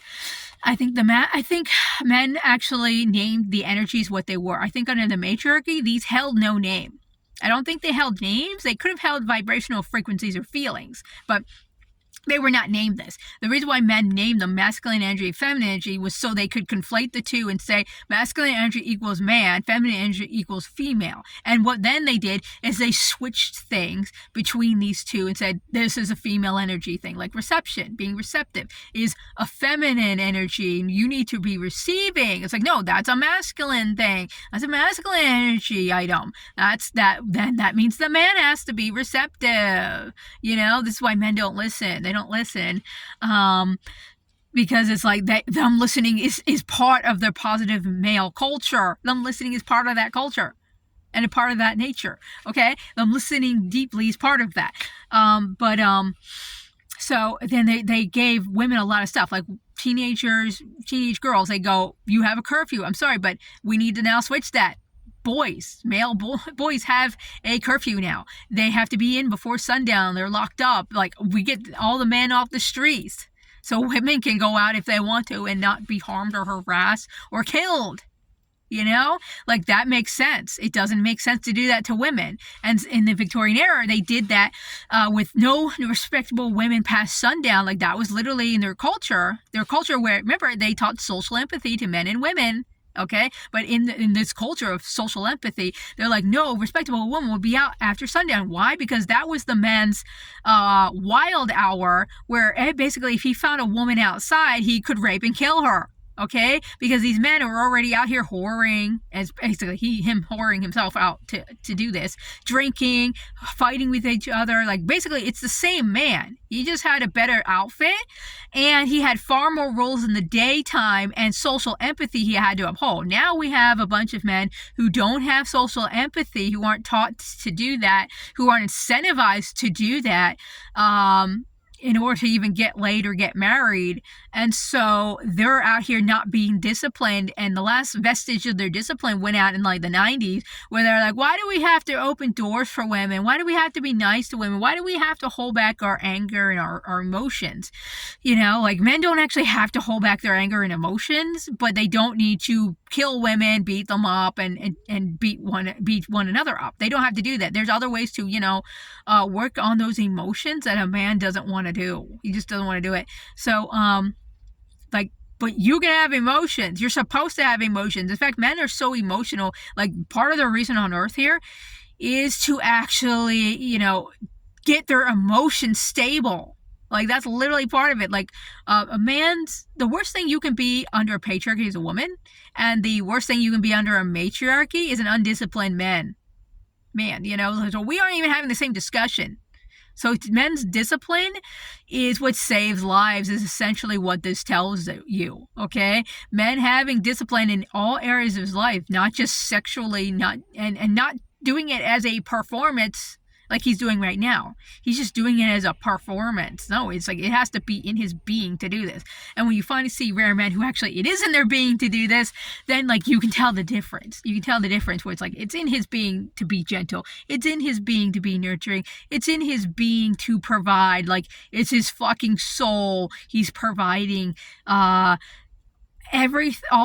like goods and wealth to you, because it fills him with so much love internally, even if you didn't thank him, and you just took it and was like, for him, it's like the best feeling ever.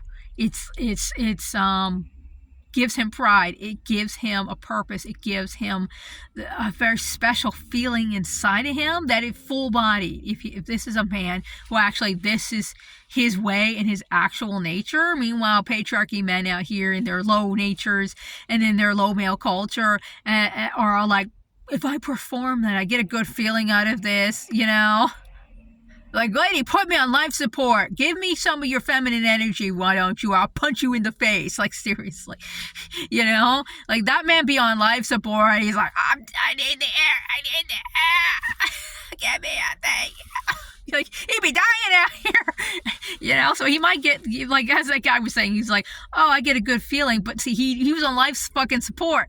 He's on life support. His good feeling wasn't enough for him. He cannibalized that and have sex. He's like, give me air. you know?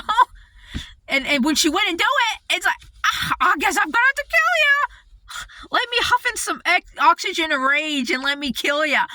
Get my inhaler, lady. I'll get my inhaler out, lady. I'm coming for you. You know? That's what these men be doing out here. But anyway, I wanted to relay that story, and I also wanted to relay that the solution here isn't to continue to be in the trenches here centering men. Even when we're decentering men, we have to center them right now, because it's like that shows you how much of a threat they are, and like that's a threat. Like that's why you're centering them in your decentering movement, because that's how much of a threat they are. And instead of it just being like, that's a threat, let's do nothing. That's a threat, let's do nothing. That's a threat, let's do nothing. You know, because there's only two ways you can go about this. You can start. We have femicide. Like I said, we don't even have a term for that. Heicide? I don't know. Whatever term you want to make for that, let's also make a term for that. But anyway, so that ain't it. But it's like you could do that, but you know, it's going to require more than one woman to do that. It really, really is. Because historically, yeah, you're going to do that. Like historically, we had women fighting on every single battlefield, at least one woman on the board all the time, and like they're fine. Like in Gettysburg, we so far I found 13 women fighting at Gettysburg on nearly even on both sides. So on both sides we have 13 fucking women fighting on the board. Now we could have had 14, but she was in jail that morning, so she would have been for the Northerners. So like that's why I'm saying nearly even, because it's like technically we could have like one more on one side or the other. But so that's just in Gettysburg, fighting on the front lines in Gettysburg. Okay, but those women were fine to do it, and one of the women went through Shiloh. She went through 9 other battles, including Shiloh, before she ever got to Gettysburg. So she went through 9 other battles. Okay, so those women in those eras, even though those were homely women, they were encouraged to be homely women, okay? They could still do the same stuff as the men. Like, their brawny strength didn't do shit for them. It didn't give them an extra boost anywhere. I had a woman in World War II. Oh, yeah, fighting girlfriend in World War II. So this woman, I think she was 40 years old. She bought her own tank during the Second World War, showed up with it, and the men laughed at her. They laughed at her. But she trained herself how to use her own tank, and she's like, I'm going to go up front now. And she drove her tank up there, and they basically, after that battle, they said, okay, we will enlist you. So fighting girlfriend got into the battles, and so she basically, when they were in tanks, I don't know how customary it was, but it seems like it was semi-customary for tank operators, especially when they're by themselves, to do this. To like when their tank needs repaired, they jump out of their tanks in the middle of the fucking battle and they start repairing. So she would constantly do this. And so one time, she was caught by a man, and this wasn't the first time she was caught by a man, you know, while she's repairing her tank. She would fight them off hand-to-hand combat and she'd win. So this was like one more of that. So she was fighting hand-to-hand combat, and 2 grenades got thrown in their direction. The first one didn't kill them, but it was close, and then the second one killed them. So like basically, but she took them on, and she had won several times before this point, fighting men hand-to-hand in the Second World War. There were women who were trench knights in the First World War. A trench knight, we don't talk about trench knights. Trench knights were basically, as they sound, trench knights.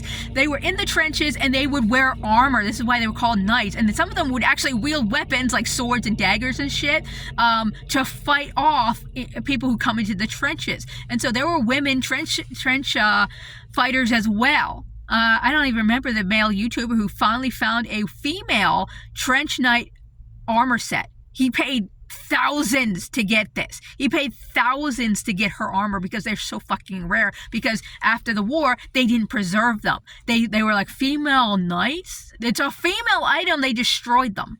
Or they let them rot, or other things. They did not preserve them. This one was preserved. So he paid a godly amount for it. And he got it for his wife, actually, because both of them were history nerds. So he got that for her, and so she was just over the moon for it. But, you know, so it's very, very rare. And that's what they do with women in war history, is they just don't preserve the stuff. They just let it go. We even got scrapbooks. My nephew got a scrapbook. that we were going through one day and we noticed, I noticed it, he didn't notice it. He was looking at the photos as they were, but I noticed them immediately that in the one photo for the northern side, they had a lineup of men there, and they were kind of doing like a little bit of a hook curve in the photo. But then I noticed there were two grandmas, like big busty, ADD chest. You cannot hide this.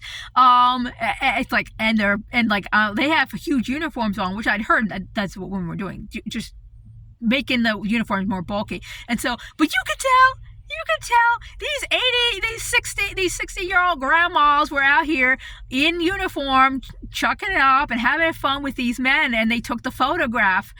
So those men obviously knew those grandmas were there. And I told this man a couple of stories about women in the Civil War that I personally researched and found this information before it got scrubbed from the internet. And he decided that all my history research was fantasy because a woman went and did it. And he's like, it's a fantasy thing. He's like, all those men in the Civil War, if there were really women in those camps and they knew about them, they would be raping them every day. And he's like, they would never get away. They'd never get away. But according to the women who actually there, no rapes occurred because they were centering male comfort by talking, walking, acting, swearing, drinking like men. So as long as they centered male comfort by pretending to be men as much as they could, men were fine to not report these women that they knew were women, or suspected they were women. But when they failed, like the one woman who tried to catch an apple as if she had an apron on, that was all it took for her, because she didn't catch it like a man. Okay? If she had caught it like a man, they might be like a little suspicious about her, but they'll let her be. Okay? So no, these women were not reporting. They were raped everywhere. But that's also why some women went with their husbands or their brothers. They would then just stay in the tents with their husbands and their brothers as their buddies to prevent rape. But there were plenty of women that I had that were hidden in plain sight, and they weren't getting raped. They weren't reporting about it in their stories or anything like that, and they didn't pop up pregnant. You know, the women who were pregnant could have been sleeping with their commanders who did know. So yeah, you could say that would be a rape situation. Yeah, probably, absolutely. But other ones they didn't know about.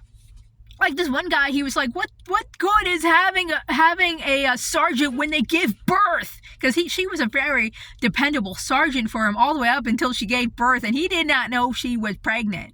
So like he wrote in, he didn't know she was pregnant, and then they discharged her. But, you know, they didn't know. They didn't know.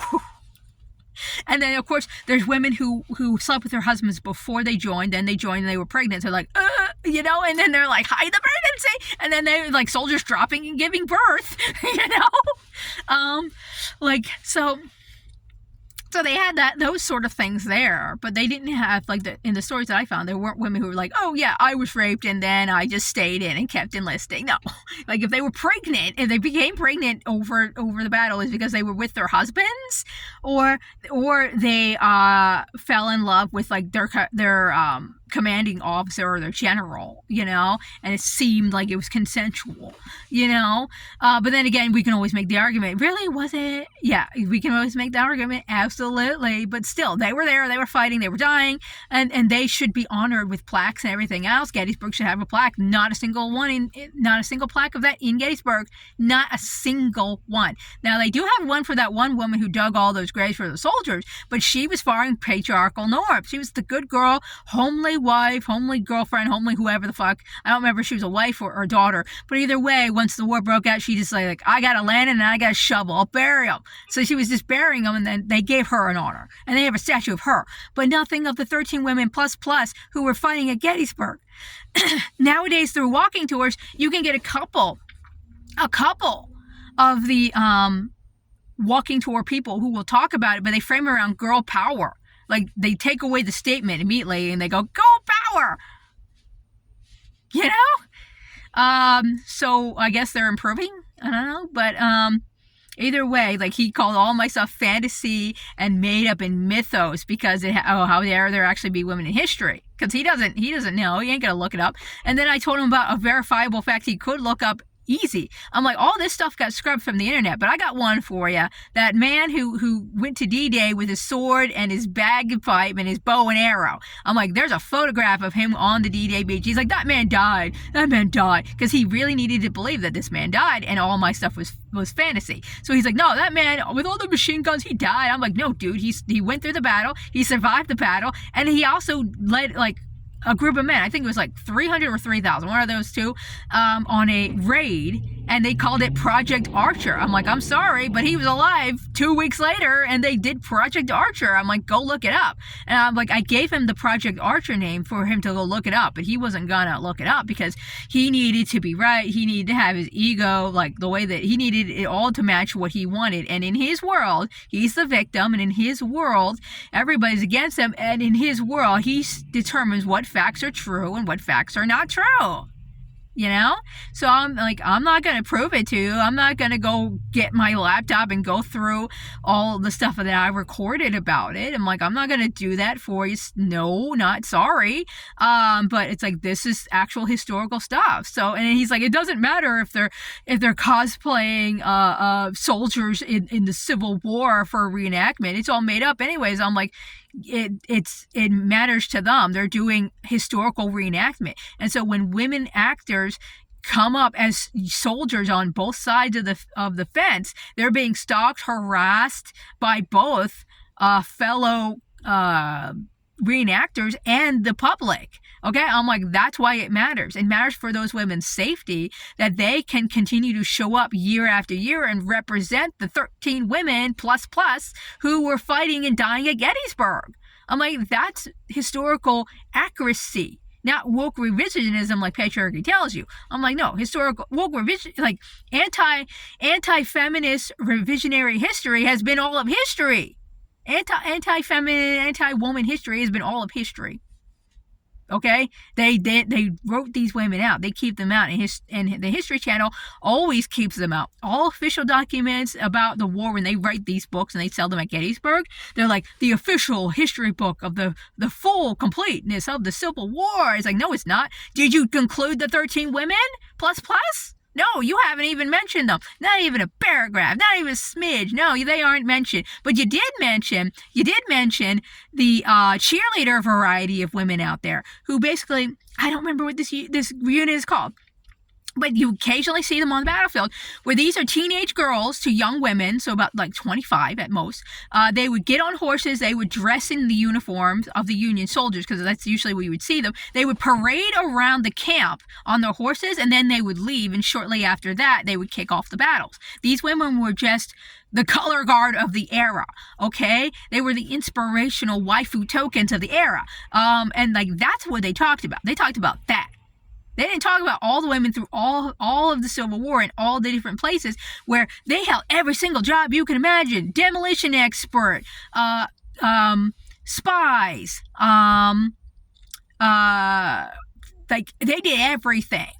They did every single fucking position. Infantry, snipers, like, they did them all. Okay, but we don't talk about them, and we don't want to know. We don't want to know, you know. And actually, the day Gettysburg kicked off, there was a woman in that group too. She almost got found out, but she was just with her unit who didn't know she was a woman. And then they ran into people and they started firing and shooting. There was a woman in that group. Okay, so it's like, it was all there. Okay. And we even had a woman almost go to Vietnam on the U.S. side. And frankly, I had told that story to these people, and both of them actually knew that story. They were like, oh, that woman. I'm like, what do you mean, that woman? I never heard of this. This woman lives, actually, I won't say the state that she lives in, because I think she's in hiding. So I won't say the state she lives in. But and I won't even really say how I heard the story, really, like how did it get to me? But it was through another party, okay? But basically, this woman had her father, I think it was a windtalker. So she took his data, tweaked it a bit, and then that's how she got into Vietnam. And she went through boot camp, she went through training, and she did all of that. And she bribed the doctor. So that's how she basically got past the examinations, is she just bribed the doctor with money. So he would be like, this man is a strapping young man, and send him off.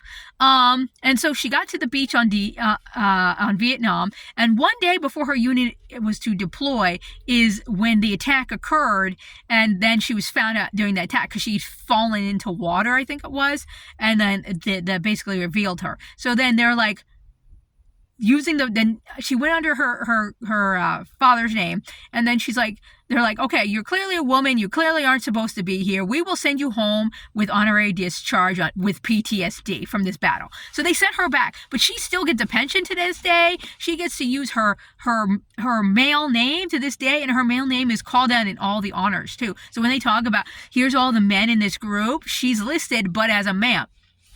And her unit is pissed at it because they don't like the fact that this woman can show up to anything that they can show up to in her dress and heels. They're pissed.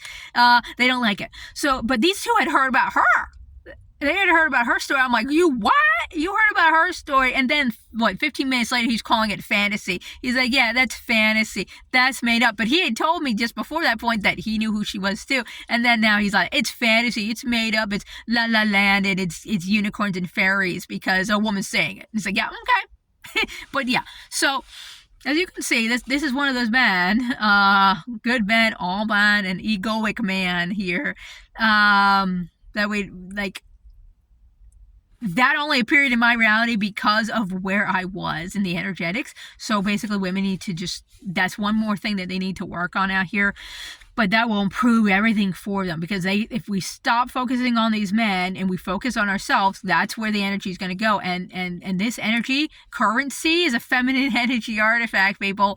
Okay, so let's stop feeding the black hole of men the feminine energy, because they need it. They need it.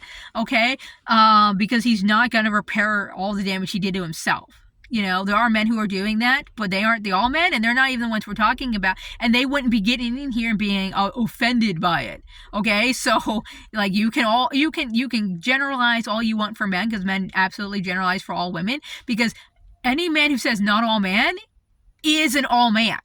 Okay, because a real one who's going and trying to strive for his positive male nature and his positive masculinity, which is positive male culture, ain't gonna be hopping in here, ain't gonna be saying that, because he knows how many men ain't him.